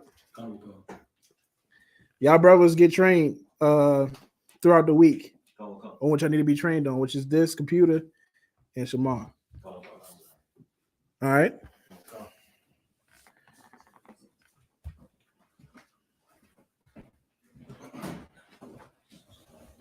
Go ahead. You man the laptop. Give them some short training on it. All right. What scripture we was at? Still on Ecclesiastes chapter 28, verse 12. Okay, go ahead and continue. Come, Book of Ecclesiastes chapter 26, verse 13 now, sir. Mm-hmm. Come, verse 13. The grace of a wife delighteth her husband. Right. The grace of a wife delighteth her husband. Once, like how that sister is saying, being guided and being told what to do hurts the pride. But once she turns into that, once she now follows the Most High terms and his policies and his laws, then she's delightful. She's delightful and as can be. And her husband is grateful for her, man. That's why control and guidance is beautiful. And that's how you protect a black woman. That was the topic. The topic was, do black men truly hate white women? I mean, do black men truly hate black women? Do black men truly hate black women? And how to protect black women? You protect them through guidance. Through guidance. And all you gotta do is fight your pride.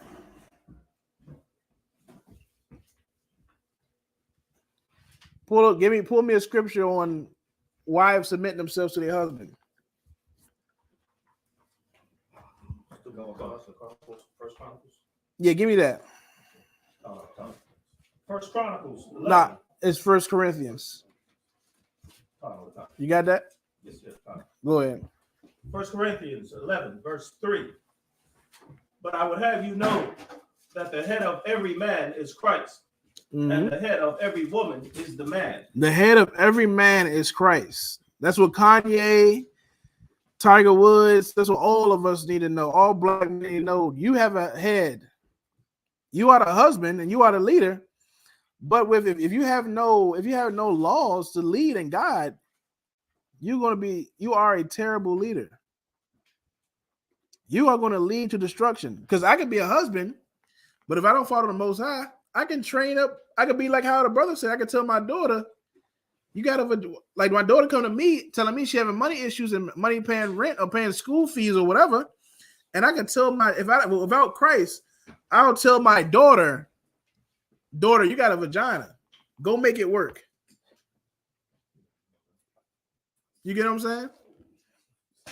We too have a head. We too, us men, have a leader. And that leader is Christ. Read on. And the head of Christ is God. And the head of Christ is God. Christ has a leader. Go ahead. Verse 4. Every man praying or prophesying. Now, is that 1 Corinthians 11:3? Verse 4. Give me verse 1, Salakia. 1 Corinthians 11, verse 1. Mm-hmm. Be ye followers of me, even as also I am of Christ. I think you might have skipped the verse. What does 2 say? Verse 2. Now I praise you, brethren, that ye remember me in all things and keep the ordinances. Okay. And what does 3 say? But I would have you know that the head of every man is Christ. Read and on. The head of every woman is the man. That's the part you skipped. Read that again. Verse 3. But I would have you know that the head of every man is Christ, and the head of every woman is the man. And the head of every woman is the man. There you go. Black woman, Latino woman, Native American Indian woman, women in general, all the women, no matter if you're a heathen woman, a white woman, the man was created to be your guidance. He is to lead you and to guide you. America, you accepted America as your God, just like you were Eve in a garden, and accepted Satan's advice, and you accepted Satan's guidance. That's what you did, and now we're doing it right now in America. And now they're doing it right now in America. Hey, shalom, Makim, how about you? And that's what we're doing right now in America, man. That's what our women are doing right now in America, and we are too. But it's a horrible we're accepting the leadership of a horrible country, of a sinful country, a sinful nation, man. And that's why we live in hell. Right. And that's why our lifestyles are not beneficial, and that's why they're harmful. All right. Feel liberated, men. Men, feel liberated. If you listening to this, feel liberated to guide your woman. But also come to the I.S.U.P.K, because you have to learn how to be a guide, how to guide. Guiding a woman is not just, hey, do this, do that, do this, do that. It's layers of it. You got to know your woman. You got to find out if she has any mental issues. You got to deal with those mental issues. You got to take care of her. You got to take care of her like your daughter. That's another thing. In a marriage or relationship, we do not love each other like we should. At times, especially a couple that has children, you'll so-called love the children but hate each other. Right. And then you say, hey, why do you love your children? You'll say, because that's my child, that's my family. But guess what? You too your husband is your family, or your boyfriend is your family. Your girl, and black man, your girlfriend is your family, your wife is your family. If you see it that way, then you have a beautiful relationship. You have a beautiful marriage. Husband, love your wife as you love your daughter. Protect her and guide her like you would protect and guide your daughter. And things will be beautiful. Too much, you know what I'm saying? It's too much. We hate each other too much.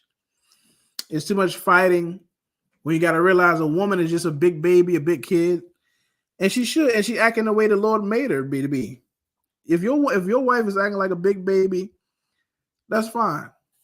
Let her be the big baby, and treat her as so. And what do you do to your child? If sometimes they whining, you check on them. If it's something serious, you deal with it. If they just whining, you hey, we got to do this. We got to get this done. They just whining. You're not really attending to. They whining too much. Sometimes your woman whining. She's whining. Don't attend to that whining because it's senseless. She's just whining.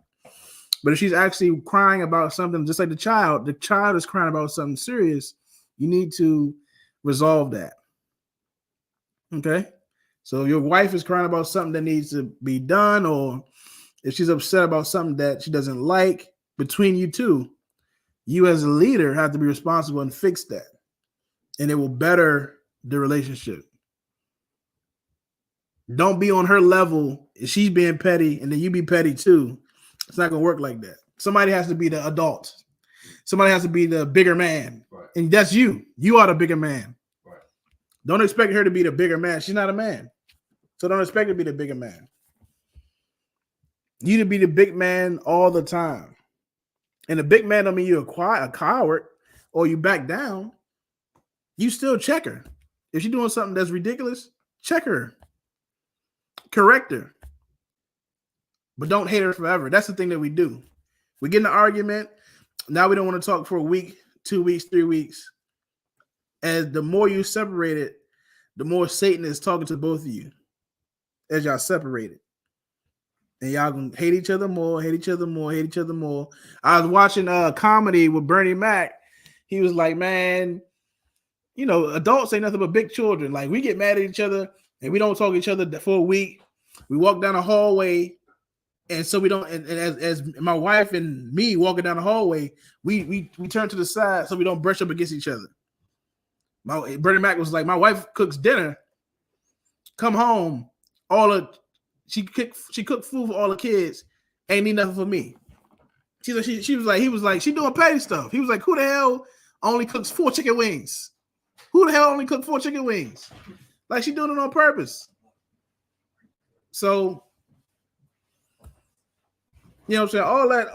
All of that, the UPK finished. The UPK defeats all that. Shalom, Lord Christ, but the UPK defeats all that.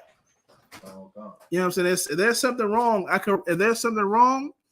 I correct it, and you learn how not to. You correct it. You take your breath. You take a deep breath. You might take a couple hours to get your time. You might be upset, and then you still go in there and still love your wife, depending on the situation. If it's not adultery,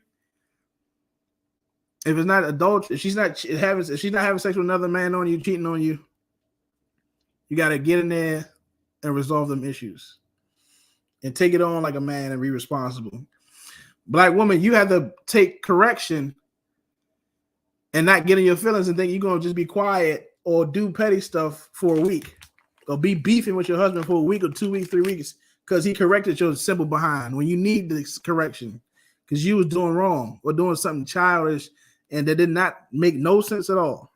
Right. That's how you work. Shapat? Calm. That precept. Exactly what you're talking about. Go ahead. Calm. Book of Proverbs, chapter 13, verse 24. He that spareth his rod hateth his son, but he that loveth him chastise him. Right. So this is for children. And your wife is nothing but a big baby, a big child. The scripture is saying, he that spareth his rod hateth his son. Meaning, if you don't chastise your son, this is about pop. You know, usually you get a stick in them days and you pop your son, pop your daughter. I'm not saying you pop your wife. But then that's why the next scripture says, if you don't chastise, if you do not chastise your son, does not pop him, meaning you don't correct them. You hate your children if you don't correct them. You're going to let your children be wild children and do whatever they want. And I hate children like that. And children be knowing, like, you know, when you were around children, they just doing bad stuff and you're like, stop. But their parents don't tell them to stop. So they look at you smiling and laughing because, like, they feel untouchable. Because their own parents don't tell them to sit down. So who are you to tell them to sit down? Compared to a child who's corrected by their parents. So if another adult says, hey, boy, what you doing? They know to listen. Those children with no correction are the ones that's out here and they die on the streets. They make their own life and they get influenced by different influences. Some of them get influenced by the street life. Some of them go under an evil, nasty man and you know, turn homosexual because that disgusting man turned them homosexual.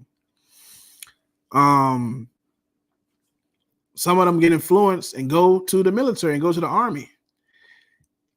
And they become G.I. Joe and the servant, all out servant for the white man, and they now will never address black issues again and hate black issues.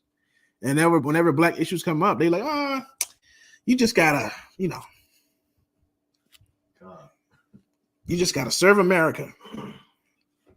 Man, don't worry about that, man. Go ahead.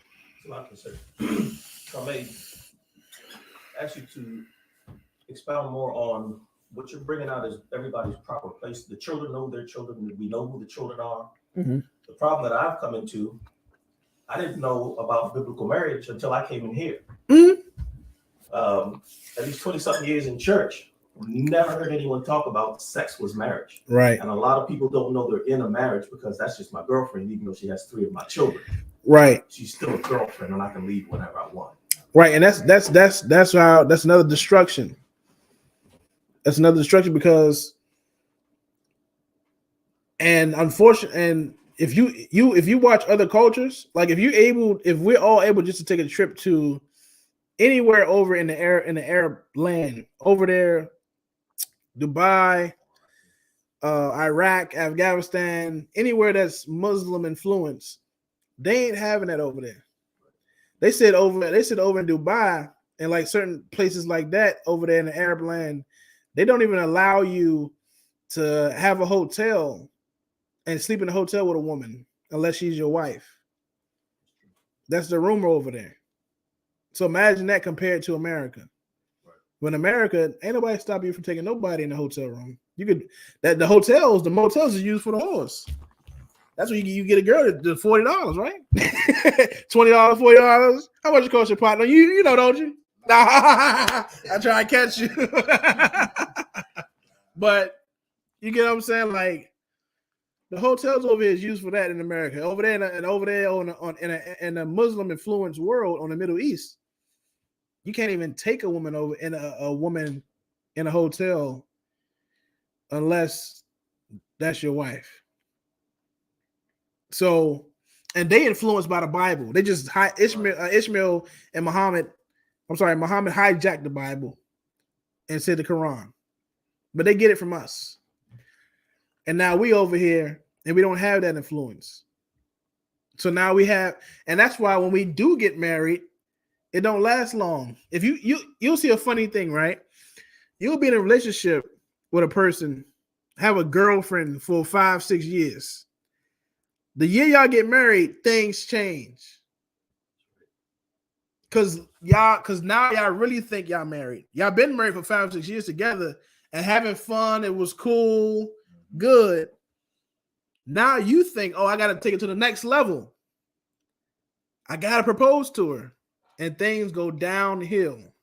I know my wife, she takes pictures. She's try to do photography. She was at some girl's wedding from one of her high school friends, or her sister high school friends. And the girl that she knows was in a relationship with her high school sweetheart. And they've been well out of high school for 6 or 7 years, 7 years, 8 years. They got married, and then the next week they was like, the girl had to move from her husband because her husband started being really abusive, or really told her that he didn't want to be with her or something. Like it just, the spirit was different. And she was like, her husband never acted like that before. Never. She was shocked. And they got kids together and everything for those 7-8 years. Because your image of marriage is, the spirit of it is wrong. That's why you fight on Christmas. You fight on Easter, you fight on American holidays, because the spirit behind it is nothing but dumb. Is false idol worship and violence. That's what it is, and that spirit comes out. Go ahead, Matthew. Oh, come on, sir. You got a question online on YouTube. It says it's from RCKW. Is it lawful to attend a funeral? One of my family members passed. Yeah, no, it's lawful for you to go to a funeral. It's not, funerals are not unlawful, but they have a thing called unclean. So if you in the I.S.U.P.K, you cannot come around a priest, or you cannot do priestly work for 7 days. In the Bible, if you attend a funeral or around a dead body, you are unclean for 7 days. After those 7 days, you good. As long as you don't go around any more dead things. A dead pig, you don't touch a dead pig, a dead body, things like that. And those are laws in the Bible to keep us clean. Because being around a dead body or dead carcass, you just in quarantine. Just like, you have COVID and people, they have you quarantined for, it was 14 days, but they closed it to 6 days or 5 days. That in the Bible, we've been doing quarantine. If you was around a dead body, because a dead body could have whatever around it, whatever. What are the things that if you were around a dead body, what can happen? Go ahead, brother. The transmission of diseases that the body has, airborne diseases, pathogens. Airborne disease could come out of that dead body. Go ahead. Now, you just don't even know what's in that body with how that person what could be on that person, on that dead body. Right. Go ahead. Yeah, it was pretty much exactly what he was about to say. Years ago, when I worked at a hospital, the AIDS patients had the hazmat wrappings put on the dead bodies. Right. Go ahead. Salafi, I was also told, kind of shocked, told me, even if you go to the funeral and you stand outside of the building, as long as you stand outside of the building, you're not unclean for 7 days. If you come in contact with anybody in the building, you unclean until the evening. What's the brother's name to answer the question? It's RCK. RCK. What do you say? Did that answer your question? He said, "Thank you, brother." Okay, yeah, and we get you the scripture on that too. Give me the scripture if y'all find it. Being unclean for 7 days.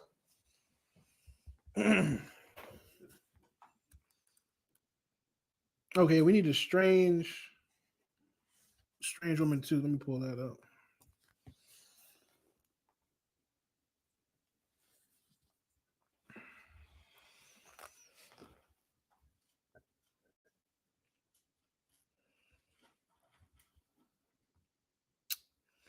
We're going to get that.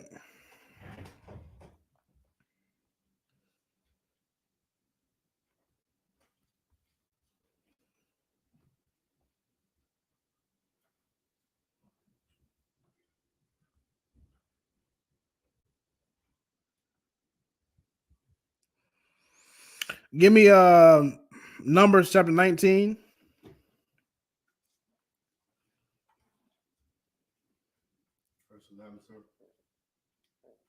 Right. So, brother RC, if you're still there, the rules for the funeral is Numbers chapter 19, verse 11.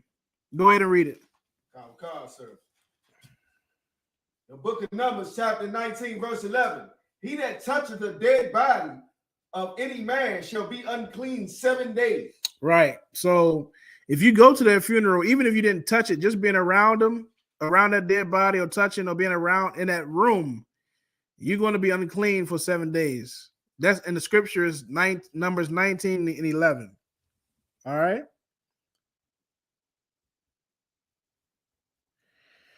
Is there any more questions online?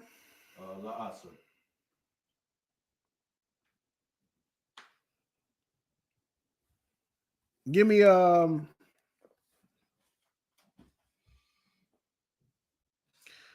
of the Kings.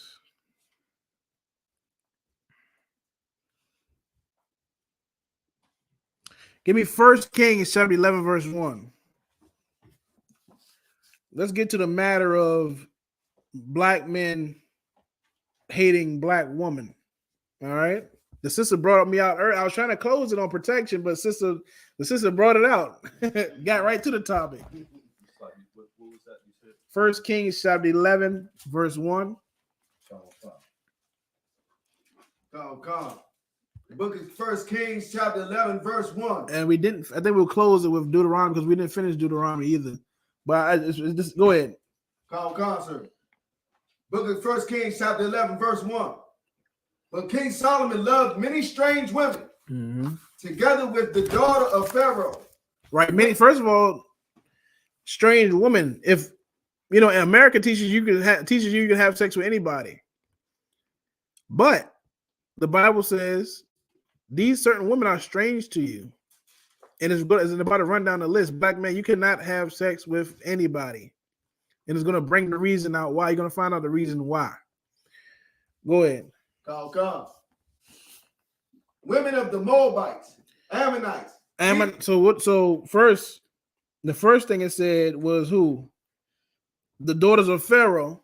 That's the Africans. Black man, you're not. King Solomon was a Hebrew Israelite from the tribe of Judah. He's David's out of lineage of David. Right. Those are Judites. If you are black, Latino, American Indian, you cannot have sex with anybody. So it's first to the daughter of Pharaoh. Pharaohs are Africans. In the Bible, their father is Ham. They're considered as Hamites. You cannot have sex with an African. So it said the daughter of Pharaoh. Read on. Come. Women of the Moabites. I know you want the Moabite. You think she's so quiet and humble and bowing, and you make up all kind of rumors about the Chinese. Oh, we gotta get your Chinese woman. Fetish. It's just all a fetish. Right. And they're disgusting and eat bugs and all kind of nasty creatures. That's like, what the hell are you even doing? Put that back in the water. It shouldn't be touched. Some of the stuff shouldn't even be seen. Some of them animals shouldn't even be seen. They should just stay in that deep ocean and just stay where they at, where the Lord got them at, in that water. Go ahead. Ammonites, Japanese women, the same thing. They eat anything. Edomites, the filthy white woman. All she wants to do is, all she wants to, she doesn't have, it's so many, being black in America and seeing your experiences with white women when you a teenager going to a party, going to clubs as an adult, you see how they get down. They full out have husbands that get drunk and have sex with anybody. Right. And some of them do it right in the perimeter, right in the not the word, I'm not looking for perimeter. Proximity, that's the word I'm looking for? Mm-hmm. Right in the proximity of the presence of their husband. I didn't see that. I didn't my father, around my father's neighborhood, they always would have a block party at the end of August. And the neighborhood was black, but as my father got older and older and older, more white people lived in the neighborhood. So now white people would come to our block party. This white woman had a boyfriend and was dancing and flirting with all the black men there, like 2 different black men, 3 different black men. Her husband was right there watching and was pissed off. He had to literally go and pull his white woman from the black men. And then I never seen her again. See, Esau ain't play around. That white man ain't play around. I seen her, and I didn't see her again. The next summer, he was with another white woman. He was like, "I'm giving me another one." That one there was a whore. Go ahead. I just recently learned they have a term for that. It's called cockhold. You're right. Yeah. So yeah, right. Exactly. Cockhold. Unfortunately, you learn that through watching nasty stuff as a teenager. And it's just when your husband likes to watch their wife have sex with another man and they get pleasure from that. But that one, he didn't like that. He pulled his wife away. He was like, no, like what his girlfriend away. He was like, what are you doing here? And he really had to pull her away because she was like fighting to talk and flirt. Because naturally a whore. Right. Read on. And this is the woman that Kanye West is going nuts, crazy. He already nuts. He going more nuts over. Just going nuts over a woman who was popular. And it's so embarrassing. And I don't know what it would do with my psyche. Whereas even though like she got popular from a video with having sex with Ray J, and then Ray J could turn around a couple years ago and he can make a hit song of how he had sex with your wife first. I hit it first. I cannot do that. Like I would have to shoot him or something. I would either shoot him or not even mess with that woman. She got too much of a long history of public figure men, celebrity men. Right. It ain't like, she from I don't know, Iowa or Ohio. She was a whore in Ohio, moved to New York, and nobody know her business. and she gets a clean slate. Nah, she got a long history of it, and that's her engine of money is media, because she don't have no talent. She not singing. It's not, anything but media. So they have to do that. Kanye West getting pissed off from the strange woman because now Kanye has kids with her, and now they let his kid North. He has a daughter named North. Let her. She had opened up a TikTok account, and Kanye's like, I don't want my daughter on social media because he's trying to be a father. Because he know that young girl, his daughter is not even. I think she's like 9. I don't know how old she is. She's not that old. She's like 9 or 11, something like that. Or might be younger than that. But she's somewhere between them ages. So he's still a young girl. He know the dangers of the kids being on social media. Just like Kanye was at some, like, it's footage of Kanye at some kind of party, some kind of gathering a year or two ago. And a paparazzi with a camera walked up. He was taking pictures of the daughter. Then he walked up. The paparazzi or somebody walked up to the daughter to say something. And Kanye walked up, was like, nah, like, move for my daughter, nah. But brother, you can do this with a whole black family. Right. Your daughters are black, yes. But imagine if you have a family with a woman who's not strange. Go ahead. So like if I may, it would be great to do that because American media is not interested in a whole black family. Mm-hmm. Somewhat, but I get what you're saying. Not all the way. You most definitely right. Unless you're strange, like the Smiths, the Will Smiths, and he'd been embarrassed, and his daughter, and daughter might be lesbian, rumors of son gay, son. 2 years ago, Jaden so-called said he might get his balls cut off or penis cut off, or there's all kind of dumb stuff coming out. Just embarrassing. Not having guidance, the proper guidance of Christ. Go ahead. I just want to give a shout out to the I.S.U.P.K sisters, because if you ask them how many men they have, they only going to honor the spirit of their husband. They're going to say one. That's right. All right, let's go. Let's finish up the first Kings. Come, sir. Sidonians and Hittites. These are all African tribes. Go ahead. Verse 2. Of the nations concerning which the Lord said unto the children of Israel. See, the Lord told you something. Listen up, black man and black woman. The Lord told you something, Latino man, Native Indian man. Go ahead. Ye shall not go into them. You cannot go into them. They open up them heathen legs. You cannot go in. Don't go in, Kanye. You went in after 12 other A-list celebrities. And now you're trying to fight. And then you say you say you're making all gospel albums and you into God. You're still a Christian. You found out you was a Hebrew Israelite. You had an interview a couple months back and said that you was of the tribe of Judah, but you still don't know yet because you haven't come to the UPK. That's right. So you don't know how to. Now you found out you're a tribe of Judah, but you don't know how to operate as a tribe of Judah. You know how to operate you don't know how to operate as an Israelite. Go ahead, read on. Neither shall they come in unto you. And the Lord told you not the Lord God. Kanye, you telling people find God and find Jesus and you into Jesus. God said don't find. God said don't have sex with Kim Kardashian. Right. That would have saved your life, brother. That would have saved your life. You would not be embarrassing yourself now you got 2 songs about her new boyfriend. 2 songs. You were embarrassing yourself over trash. You was upset with Jay-Z and Beyonce because they did not come to the wedding.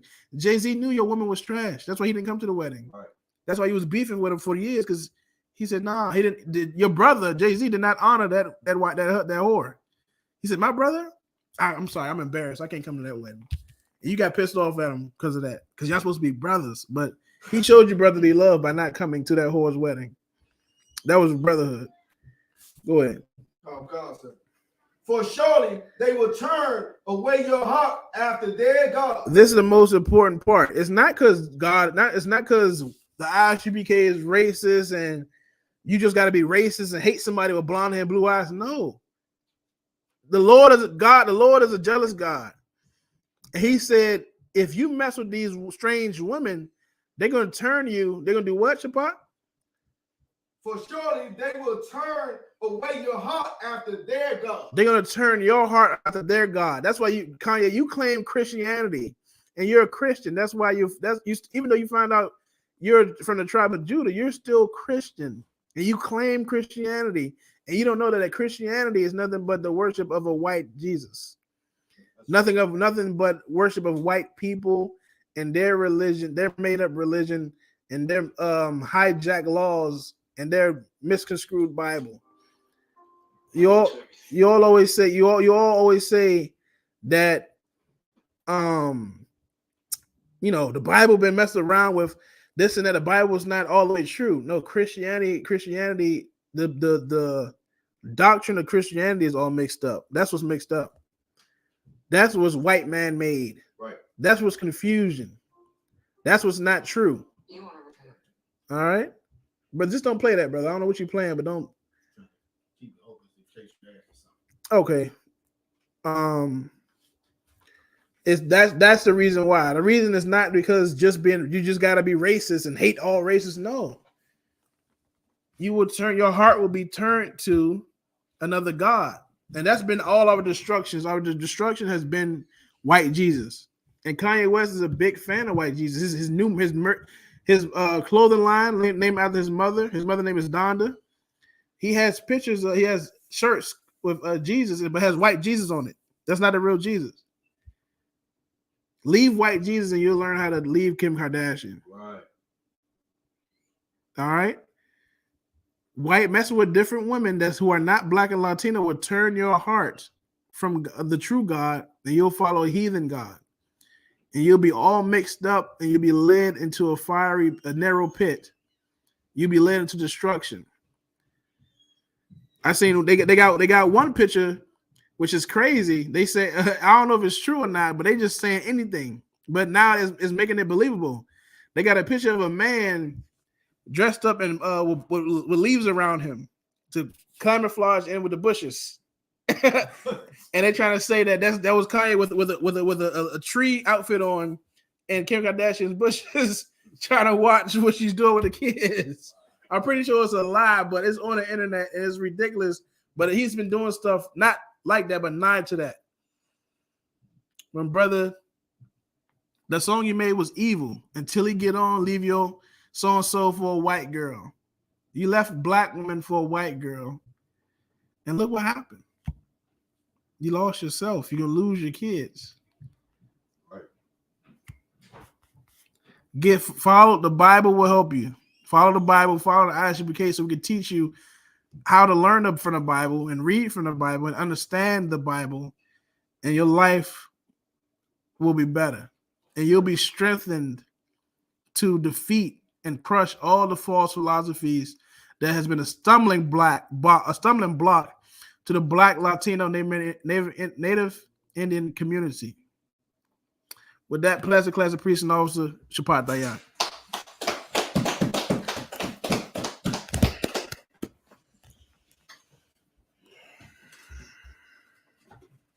I.S.U.P.K security announcements. We at the I.S.U.P.K out of 1 West, 125th Street, Harlem, New York, under Commander General YAHANNA. New rules for brothers and sisters. When a new brother or sister comes into school, they are off limits for 6 months. They are to be saluted only. They are here to shed themselves of the world. After 6 months, if a brother or sister has an interest in a particular person, he or she must get permission from the head to speak to a brother or sister. There's another 6 months in which the brother and sister will court each other. After this 6-month period, the brother or sister will get permission from the head to marry. Tithes, which is a commandment. You can find this in the book of Numbers, chapter 18, verse 21, and the book of Malachi, chapter 3, verse 8 through 10. Means tenth in Hebrew, and is pronounced ma'ashra. 10% of every penny of any increase the Lord gives you, you give to the treasury department or teacher. Priest fund, free will offering for priests. It's like not mandatory. Whatsoever amount you would like to give. Upcoming holy convocation, Passover, 14th day of the 14th day of the first month. Saturday, April 24th, 2000. Sloppy. Friday, April 15th, 2022, and the Feast of Unleavened Bread. Saturday, April the 16th, 2022. Remind Akim and Akwati to check on social media such as ISUPK.com, Facebook, Twitter, YouTube, and so on for ISUPK events and materials. If a brother wants to be a trooper in the school, you should start wearing all black, which includes black boots, black shirts, black pants, black headband and scarf. And with that, I say imagine, which means to stand.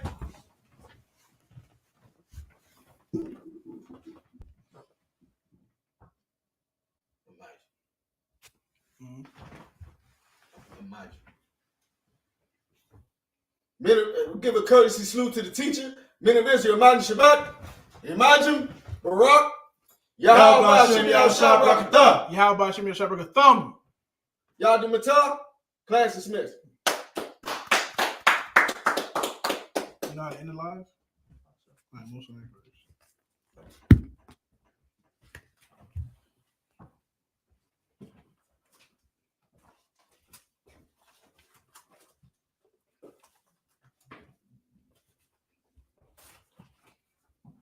You end it?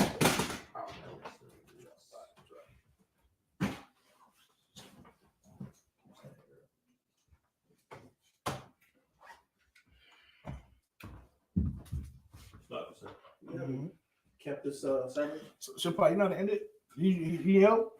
So it's just